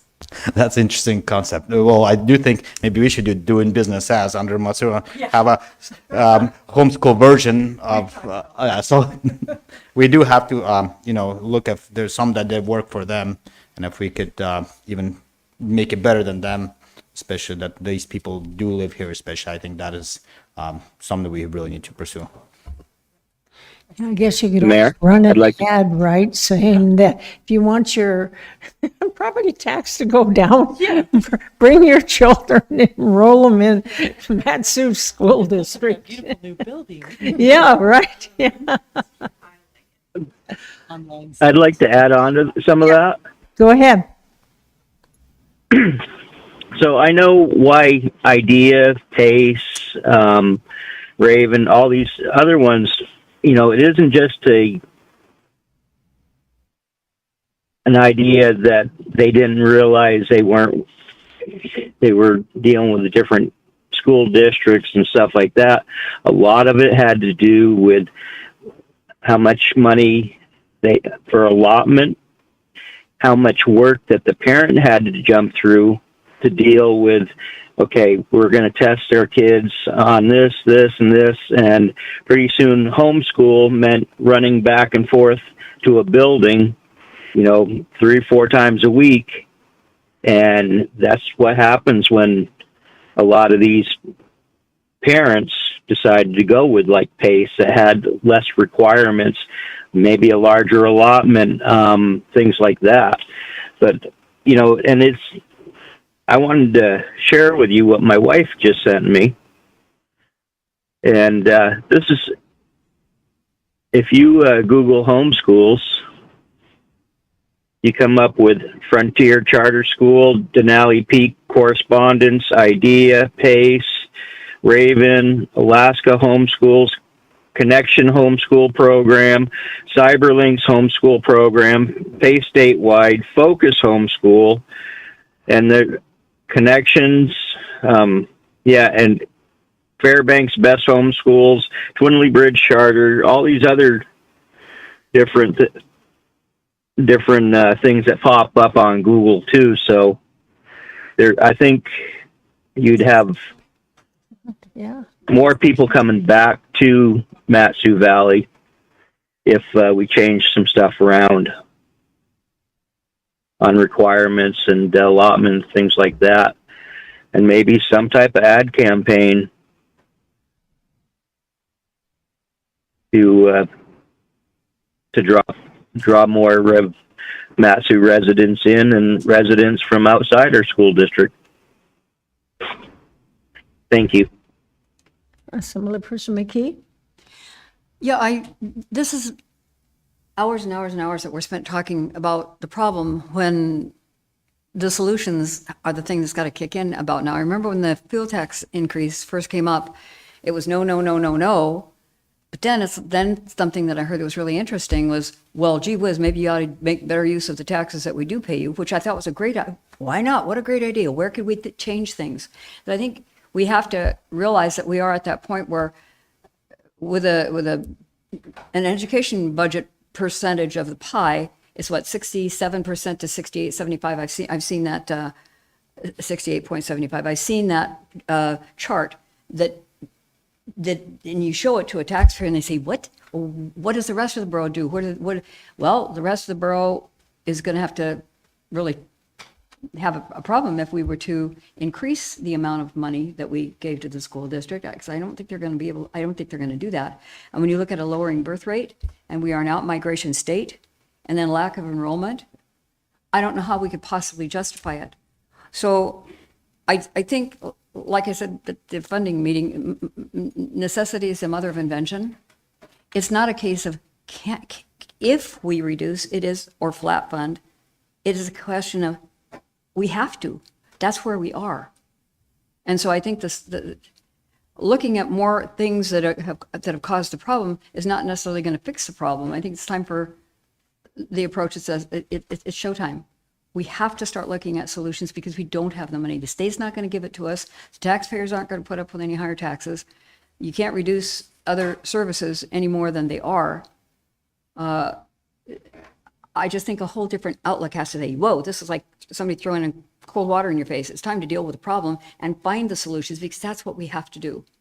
And I'm glad I'm not you, because I don't have to find those problems. But we just have to. I think the focus has to change from talking about the problem to actually individually item line going through it and say, we can do here and here and here and see what you come up with. And I'm not just picking on administration. I'm saying all across the board, where can we do this? Because we must do it. Okay, Assemblyperson Bowles, go ahead. So I agree.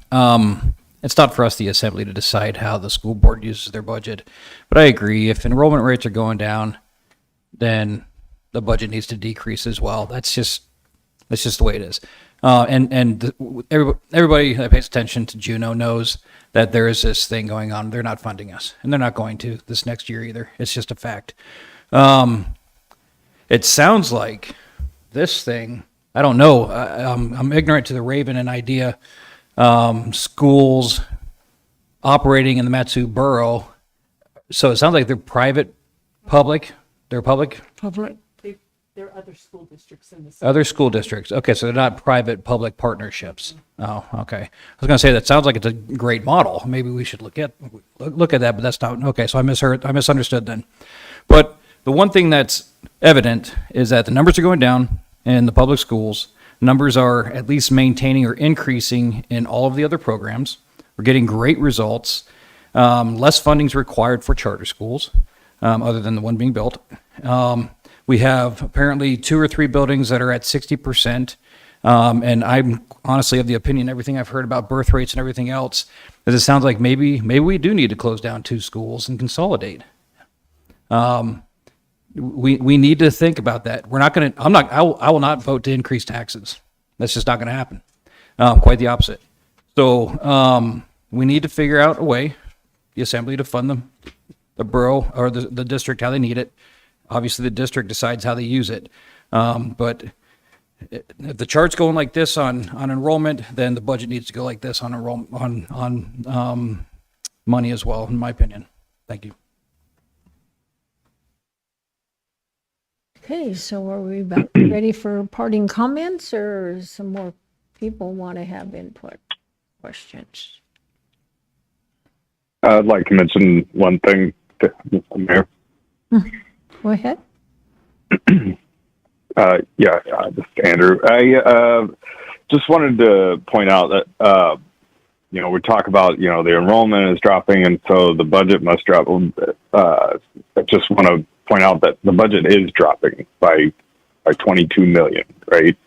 And so some of that is due to enrollment. Some of that is due to what the state should be funding or is not funding. And at least it's my understanding, and somebody can correct me if I'm wrong, but the 3.3 million additional, if the borough were to consider that, is based off of the fact, above the flat funding, is based off of the fact that our assessments had already gone up. Now, what you guys decide to do with the mill rate and everything can obviously offset that. But with that 3.3, we're talking about money that the state is saying you guys are getting more money due to your assessments, and so we're pulling that funding because you can afford to do so. Whether or not I agree with that or not, I don't know. But I simply just wanted to say that our budget is coming down due to enrollment and due to lack of funding as well. It's not something where we're saying, well, we have less kids, so we need more money. We need the money to maintain the inflation that's hitting everybody. So that's all I have. Thank you. Okay, so I guess I'll start with parting comments. And do you want to call on the school board members or? Sure. Okay. Sure. Member Shane, do you want to give your parting comments, please? Yeah, just appreciate everyone's desire to, come together and try and work together to figure out obviously large problems that we're all facing. And I can totally understand, both sides of the argument. We only have so much money in the pot, and it just comes down to, how can we make this work? And I just wanted to mention that I appreciate the dialect and the conversation between both bodies, and having these discussions early, I think, is important. So that way, when it does come down to decision time, everyone has all the information that they need to make the best decision for the Mat-Su borough, because I do believe that everyone here has that desire as to what is best for the borough. So with that, I just appreciate everyone and staff for all of your work, and hope everyone has a safe drive home. Thank you. Member Berkey? I'd like to stress that there still needs to be dialogue between the two bodies. Having been on the board not quite as long as Ole Larson, I've seen the discussion about the consolidation of the borough and the school district with insurance, and seeing the difficulties with negotiated agreements. And I look at the path that we're moving is that every year we move closer to possibly consolidating. It doesn't scare me to move slowly, because the worst thing to trample an individual's rights and their pocketbook is a government agency or a government organization moving quickly, because quick decisions generally don't have the consequences for the decision thought through. And if you look, we built charter schools that are under our ownership, and it is the belief of the board and the assemblies at the time when we moved on it that in a long-term commitment, ownership is better than lease. But now when you look at ownership, I mentioned earlier that we had to maintain brick and mortar seats for students in the charter schools, but now that we own those buildings, or will be owning those buildings, that's no longer a consideration. And if you look at one of the superintendent slides, we now are talking about school consolidation. So we are moving in the direction of trying to save the taxpayer as much money as possible. It's just that government moves slowly, which if government was responsive, it would be called business. And they're not synonymous. Business has the ability to maneuver, change on a dime, make quick decisions, and that's great. I'm all for capitalism. When government starts doing that, good things generally don't happen. So I would like to continue to encourage these two bodies to look at how we can share expenses And I use the word share. I don't really feel comfortable with offloading an expense from one body to another, because ultimately our taxpayers pay no matter who writes the check. But if we're writing 2 checks and we can save a little bit by just writing one, then we need to see how we can do that. One of the things my father taught me was picking pennies up off the parking lot. And every time he would pick a penny up the parking lot, he would say, "This is the first cent that I've made towards my $1 million." And it's grandiose that we talk about $19 million deficit, $22 million. Government officials use the word millions in a way that I can't even conceive, because my business operates in the thousands. But if we can think in the terms of thousands, we may be able to make thousands equal millions over time. So those are my parting comments, and I hope everybody has a safe drive home tonight. Member Coley? Well, being new to the board, I just actually have a few comments that I'd like to add. We were elected to ensure students have access to quality education, and we need to support essential staff and programs, and we need to figure out how we're going to do that. That's what the people elected us to do, and that's the task we have at hand. Again, I want to thank everybody for the public comment tonight and these 2 groups working together to come up with a solution. Member Cruz? I appreciate everyone who put time into making this meeting run and the presentations. I know it takes a lot of time and effort.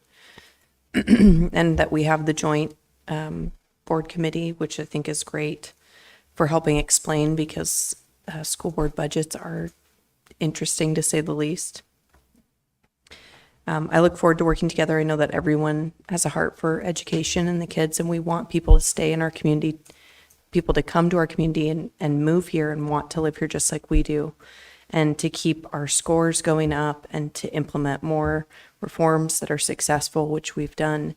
And I know that everyone appreciates the changes that we've seen recently, and I think that's great. And I know that we all are going to work together really hard to try to balance keeping taxes low, which we all want, and finding a way to fund education despite the challenges that we face. And so with that, I hope everyone has a good evening. Or did you want to ask Katie and Dr. Trainee? Dr. Trainee? I think I can speak for Katie and the whole rest of the admin staff. We just appreciate the opportunity to be able to describe, a problem from our lens. It's certainly complicated, and I've used the example a million times. It's that painting of the blind people touching the elephant, and depending on where you're touching, you just see it entirely differently. And so, from our perspective, we're losing funding. And from your perspective, you're paying more. And I think all of us in the room understand that. And it's certainly a tough spot to be. Thank you. Okay. I'll just say I appreciate the work that goes into all of this. And we do, as a school board, have a lot more to think about, and we'll be making some really big decisions in the coming months. So don't think we aren't. I would say, too, that I appreciate working with the Assembly, because I know that we have similar goals. I mean, the school board in the past has worked really hard to help the Borough Assembly keep the mill rate down. We've, in the past, we've actually lowered our requests so that the mill rate could stay lower for our taxpayers. We are a fiscally responsible board. I believe that. And so we're working really hard, and it's difficult to make those decisions for anything. I want to give major props to Katie especially, and Dr. Trainee for what we have solved with our health insurance. Our last negotiation process, which was 2-3 years ago now almost, that was our number one goal, and it really did come out well. And I feel so proud of that because we have offered our employees some good options. We've helped them keep their costs lower. I mean, most of them. And we've kept our costs lower as well. And so I think that's really important for us to always be thinking that way. And I would be excited to think about a bigger pool. And I know our pool is much bigger than the boroughs, so we would be probably helping you as well. And it could be good for all the borough employees, including the school district's employees. So that would be exciting. And there's just so much talk. I'm excited, but please talk up that Mat-Su Central for us if you have friends that are in other homeschool programs, because that has been a big thing. And I'd like to say specifically thanks to our PIO, John Notstein, who is amazing at the PR work he's been working on. If you haven't been following our school district, the videos and the just PR in general has just really stepped up lately, and I appreciate that. So thank you. I enjoy these meetings. I really do. And Deputy Mayor, parting comments? Thank you, everyone, for coming out. Is the attorney there by chance? He is. Yes. Hey, is it possible to do tax credits on property taxes? I don't know. He's shaking his head and frowning. So I don't know if we woke him up or. That's a strange question. There are very limited. Well, I was thinking, there are very limited types of Go things ahead, you could do sir. with property taxes and incentives. That's a very broad question under 2945. What specific credit would you be thinking of? So, I'm thinking, okay, these charter schools, why are they so successful? They've got so much parent involvement. If we had more parent involvement in public schools, and in order to maybe bring more of that out, if you maybe offered some type of property tax incentive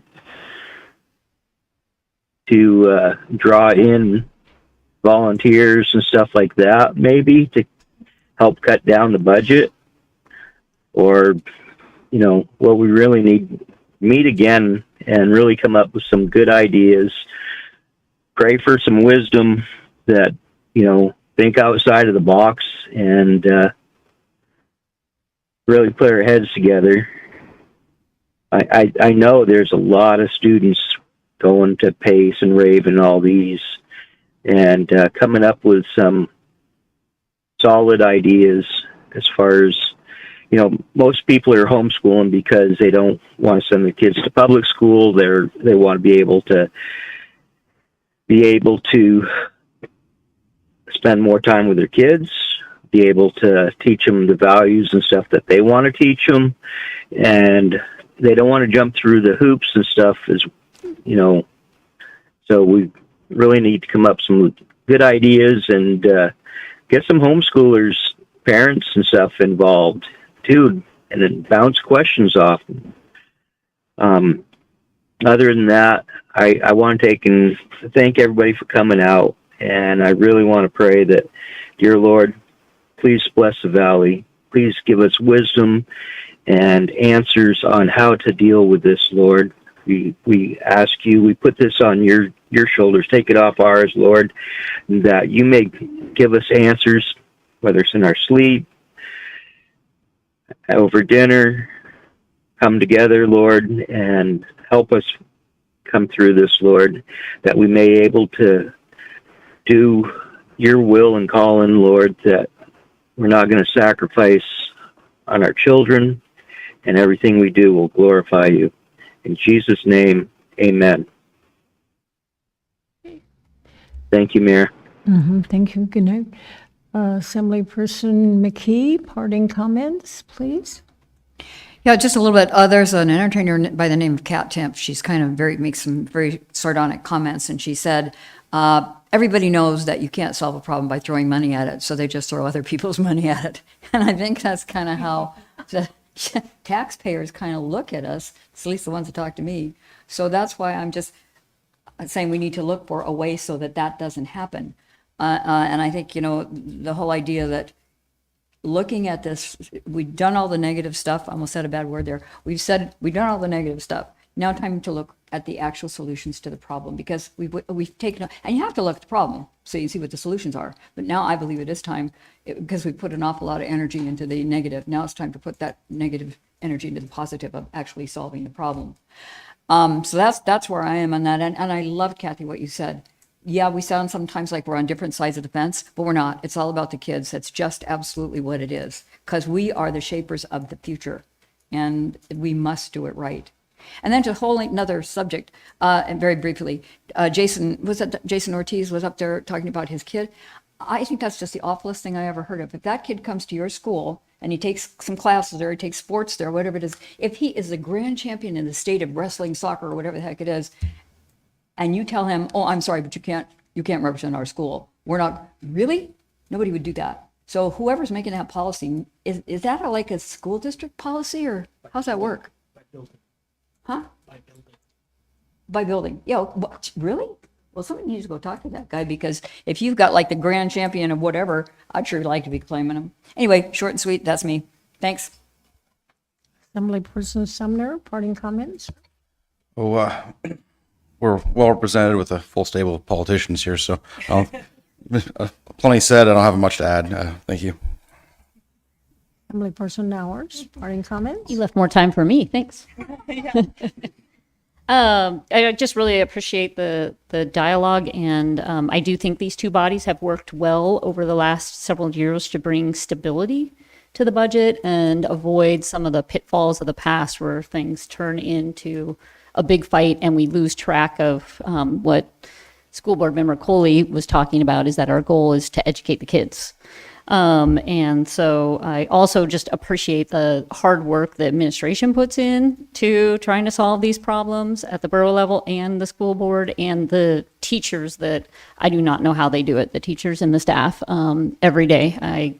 Anytime I sat in a classroom, I thought I could not do this. So, thank you to them. I just, it's obvious, I think we're facing a different story now than we were in the past 5 years. We're facing tougher budget, and we've got some declining enrollment, and we've got some mixed enrollment that's making for a more challenging financial picture. At the same time, we have increasing costs. And so what our vision is for solving that problem, if we just try to cut, I think we could end up with kind of a spiral for the Valley, and that's not how we see the Valley. This is the best place to work, live, and play. How do we grow it? A thriving educational system is something that's an attractant for bringing people for those jobs and creating jobs. So that's not a clear answer. I think there's a couple suggestions that did stick out to me. The joint pool for health insurance, I'm really glad that's being looked at, and run the numbers on that. Suggestion, I don't know, this is kind of off the wall, but if there's creative ways to use those buildings while you're watching that enrollment shape up, and if you've got a quarter of the buildings not being used, this could be a real challenge. But I just think about our homes. We grow with our kids and then they move out, and you got 1,000 feet of space and you do an Airbnb. I'm not suggesting Airbnb for our schools, but if there's, in terms of off the wall creative ways to use that space, but reserve it for the schools, because I do think we're going to grow. Just last things, one thing that I've never understood is we want kids to be educated well. We test the kids who are in the brick and mortar. We don't test in the homeschool. And we hold the brick and mortar accountable for those test results, and we don't for the homeschool. I just either don't do it for both or do it for both, one or the other, if our goal is for kids to be educated well and to be good stewards of the taxpayer dollars. And then lastly, there's a couple policies that got brought up tonight, which are not the purview of the assembly, but just as a member of the community, I do agree with Assemblymember McKee that walking at graduation, that policy should be reconsidered. That's a once in a lifetime event. It's not a cost to the school district. It comes across as, really yeah, draconian and petty for the kids. And I heard about that about 3 weeks ago, just kind of off the cuff, somebody else who was facing that same. And I think there was kind of a financial motivation behind it, but whatever. I don't know if that's the case or not. I just think it should be reconsidered and those kids should be able to walk in both those school events. The land acknowledgement was brought up, just for the record. Those do not bother me. If there's a way that we can acknowledge the people who have lived here before and that history in a non-divisive way. So I don't know if there's a way for the school board to reconsider something that would meet those criteria, that would feel like it was non-divisive. And then just on the people being harassed for speaking or having an opinion. We went through this whole thing with our voter pamphlet where we really tried to make a statement about having a civil society. And so I would just say no one should be chased out of a meeting, that should also apply online. We should just do our part to speak out against that when we see it and encourage others to not do that, whether it's in a public forum or, especially we all see it online. Engage the idea, not attack the person. So, thank you. Assemblyperson Bowles, parting comments? Amen, Stephanie. All right. So first, I absolutely want to commend the school board for the decision on that land acknowledgement. The change is inclusive for everybody that lives here. The fact is, the state of Alaska was purchased from Russia. Anything that happened before that, it happened before that. We are a state, we are a constitutional state in the United States. That's the end of the debate in my mind. Yes, we all have history, we all have culture, we all have varying DNAs, and that's wonderful, and that's a great thing. But we need to move forward as a unified state, unified borough. So I hope that 2 cents maybe resonates with some people. Second, I absolutely want to acknowledge the school district. The numbers, number one in the state. There's no denying that. You're doing something correct, and it is appreciated. We, almost 50-year-old here, we want intelligent adults when we aren't working anymore that are out there keeping the borough the most intelligent place. And I don't mean that disrespectfully, but we want that to continue 15, 20 years down the line. I'm not a very pragmatic person. I can be. When I'm thinking about things, I'm thinking 15, 20 years down the line. The budget, yeah, it's immediate. It's 27, right? But I also think in the regards of, and I came into this meeting also already knowing that the numbers are declining for public schools and increasing for school choice and those sorts of things. So I see lines. That's just, it's been ingrained in me. I'm a government employee. I see lines, I see numbers. And so when I see numbers trending down, that's just my natural, I think, government nerd kicking in. I think there are some outstanding solutions out there. I don't know if we got there today, but it sounds like an opportunity. I agree, actually, that we all need to continue these discussions. The statute that I was referring to, if anybody's curious, was Alaska Statute 14.14.060, I believe.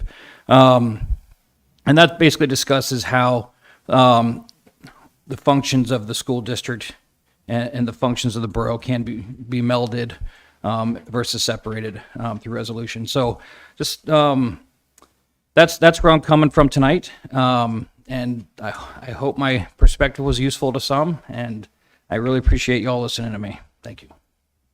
Assemblyperson Fauna, go ahead. Thank you. That was a interesting opening public when we had the audience participation. If you in the school board hear that more often, maybe I'll start tuning in more often. So let's see. We always come up and say, we got to sit down and come up with solutions. Well, today we were sitting down and sort of coming up with solutions. And I don't know if we really come up with anything, but it's we almost kind of kick it down the road. So I think we bounced some ideas. And I remember, I think I said previously, how many times I had this wonderful, amazing idea. And the moment I walked into an attorney's office or got on the phone with him, it went, that was the end of it. So maybe it's amazing that we have that. So yeah. So So that's why sometimes when somebody calls you and he goes and somebody gives you a creative idea, and then in that person's mind, it also the same way, they think they haven't figured it out, and then you figure out that it's maybe not so legal or just it's impossible to implement. So, anyways, I do think one of the things that was brought up in a very respectful way when it comes to the if the parent did their homework, including their student, and they did pretty much was able to change the school with a promise that the student will get to walk through the graduation stage, and then whether policy changed or whether the principal changed, those commitment need to be honored based on what was promised them. It may be for the future ones, it will not apply or it may be different, but I would like school board or just the superintendent to address that, because I do think there is many valid points for him. And it is I think, especially if they met all the criteria of what they are, if they got all the necessary credits, because it is a maybe once in a life opportunity. It is once in a life opportunity like that, and I can share personally because when I was completing my high school within 3 years, I did school within school to get the extra credit, and for some reason the test or results or something didn't come back, and I was not given that opportunity to rock that, even though I completed everything else. And then later, sometimes in June, I had to go and pick up a diploma, by myself. So no, I don't live in the past, but I can tell you from personal experience that I think that is a important maybe moment for the student or for the parents to see them walk. So I would like for you guys to, whether it's make an exemption or make a standard, some kind of procedure, but in their case, to honor if they were promised that they will have that to walk. And then last one, Manager Brown, if maybe by next assembly, if you will give us a more, I guess, details now with the declaration being due to windstorm that was declared, if there is going to be anything or how residents who suffered maybe have frozen pipes, blown a roof and things like that, if we're going to be doing, or if you have any information, maybe you can fill us in a little bit on that. Can the people that call us or they reach out to us, could they be expected anything, or can we direct them to certain website or anything like that for them to get any kind of assistance? And if it's not, if we don't have those tools, at least we'll be honest enough to tell them that, hey, don't expect us to be giving any money, because that is an important part of being transparent with our voters. With that said, thank you so much for this meeting and all the school board members. Mr. Brown, do you have parting comments, sir? So through the mayor, I can answer that now. I can let the attorney do it and he can just say no and but the reality is the borough doesn't have the powers to provide the individual assistance. What we did tonight with the declaration, or what we did today with the declaration, is ask the state to do that. So if the governor follows suit and the state signs a disaster declaration acknowledging what we've requested, then the state would make that individual, or could make that individual assistance available to residents, and then they would send out officials to talk to people in meetings and facilitate an application process. And so we will share that information if and when it becomes available. But to be clear, the declaration by the borough today does not make those funds available to individual residents, right? And that's always been the case, because we as a second-class borough do not have the authority to do that. And that's why we don't have funding set aside for it. But what we can do is make an assessment at our level and request the state intervene. And that's what we've done today. And then there won't be any action required from the assembly unless something over the next 7 days gets crazy, and that we were to extend that. What's in code and what we have the authority for, actually it's in state statute, we have the authority for with the disaster declaration it's for 7 days from today. So as providing that the weather doesn't throw any surprises at us, and we kind of stay on the course trending towards recovery in terms of power restoration and stuff like that, there wouldn't be any action required by the assembly. So as residents call, and I guess it's a good opportunity to put it on the record tonight, just to be clear that this doesn't make that available to businesses or individuals, or it doesn't even allow the borough or the school district or any of the cities to seek reimbursement for expenses at this time. But if the state follows suit, all of that could be in play. And when that happens, That would be noticed by, typically it results when the governor signs a disaster declaration. And then we would pull that out and share that widely, as would the state, and then that would put the wheels in motion to potentially allow folks to get some assistance. And I think that, yep, I think that's it. I mean, that's what, I definitely want to be clear so folks aren't misinterpreting what that action is. But what it is us making that request. And to be clear, because the state looks at this as political subdivisions, the 3 cities are encompassed within the borough's declaration. So, and I've communicated that to the 2 cities that were most impacted. So their leadership knows that our declaration encompasses them as a political subdivision. That's all, Madam Mayor. Okay. Mr. Attorney?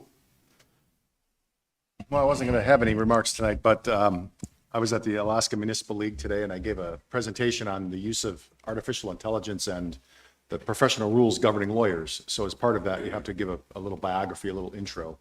The last line of my biography for Assemblymember Fonov's information and the rest of you is, many elected officials in the Mat-Su Borough comment that he doesn't just say no to their wonderful ideas, but he says no, and here's the legal precedent.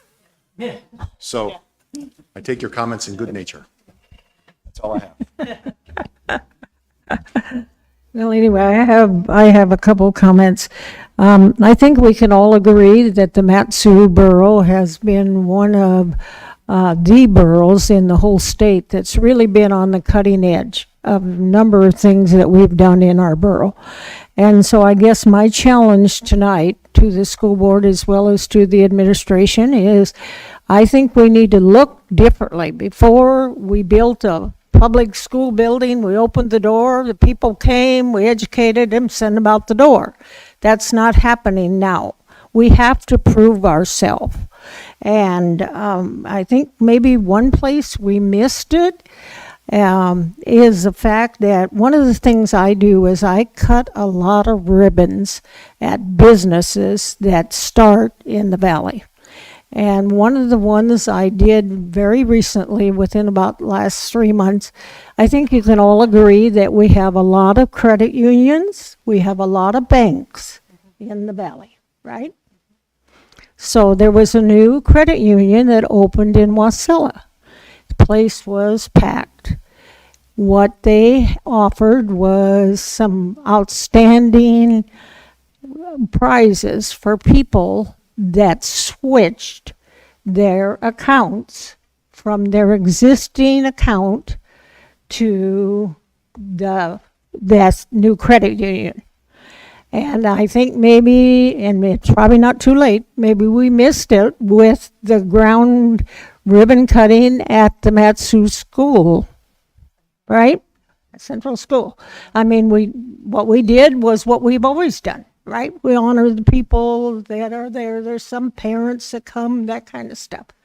But what we needed to do, and I think we discussed it last year and the year before when we started talking about it, was we wanted those students from those other locations, right?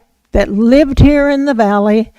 And so that's, I guess, my challenge to the school board and to the administration as well as to the assembly, because we are going to be the ones that are going to be doing it, is how do we be on the cutting edge to not do education like all the other places in the state that are losing students. So with that, I'll adjourn the meeting at 8:49.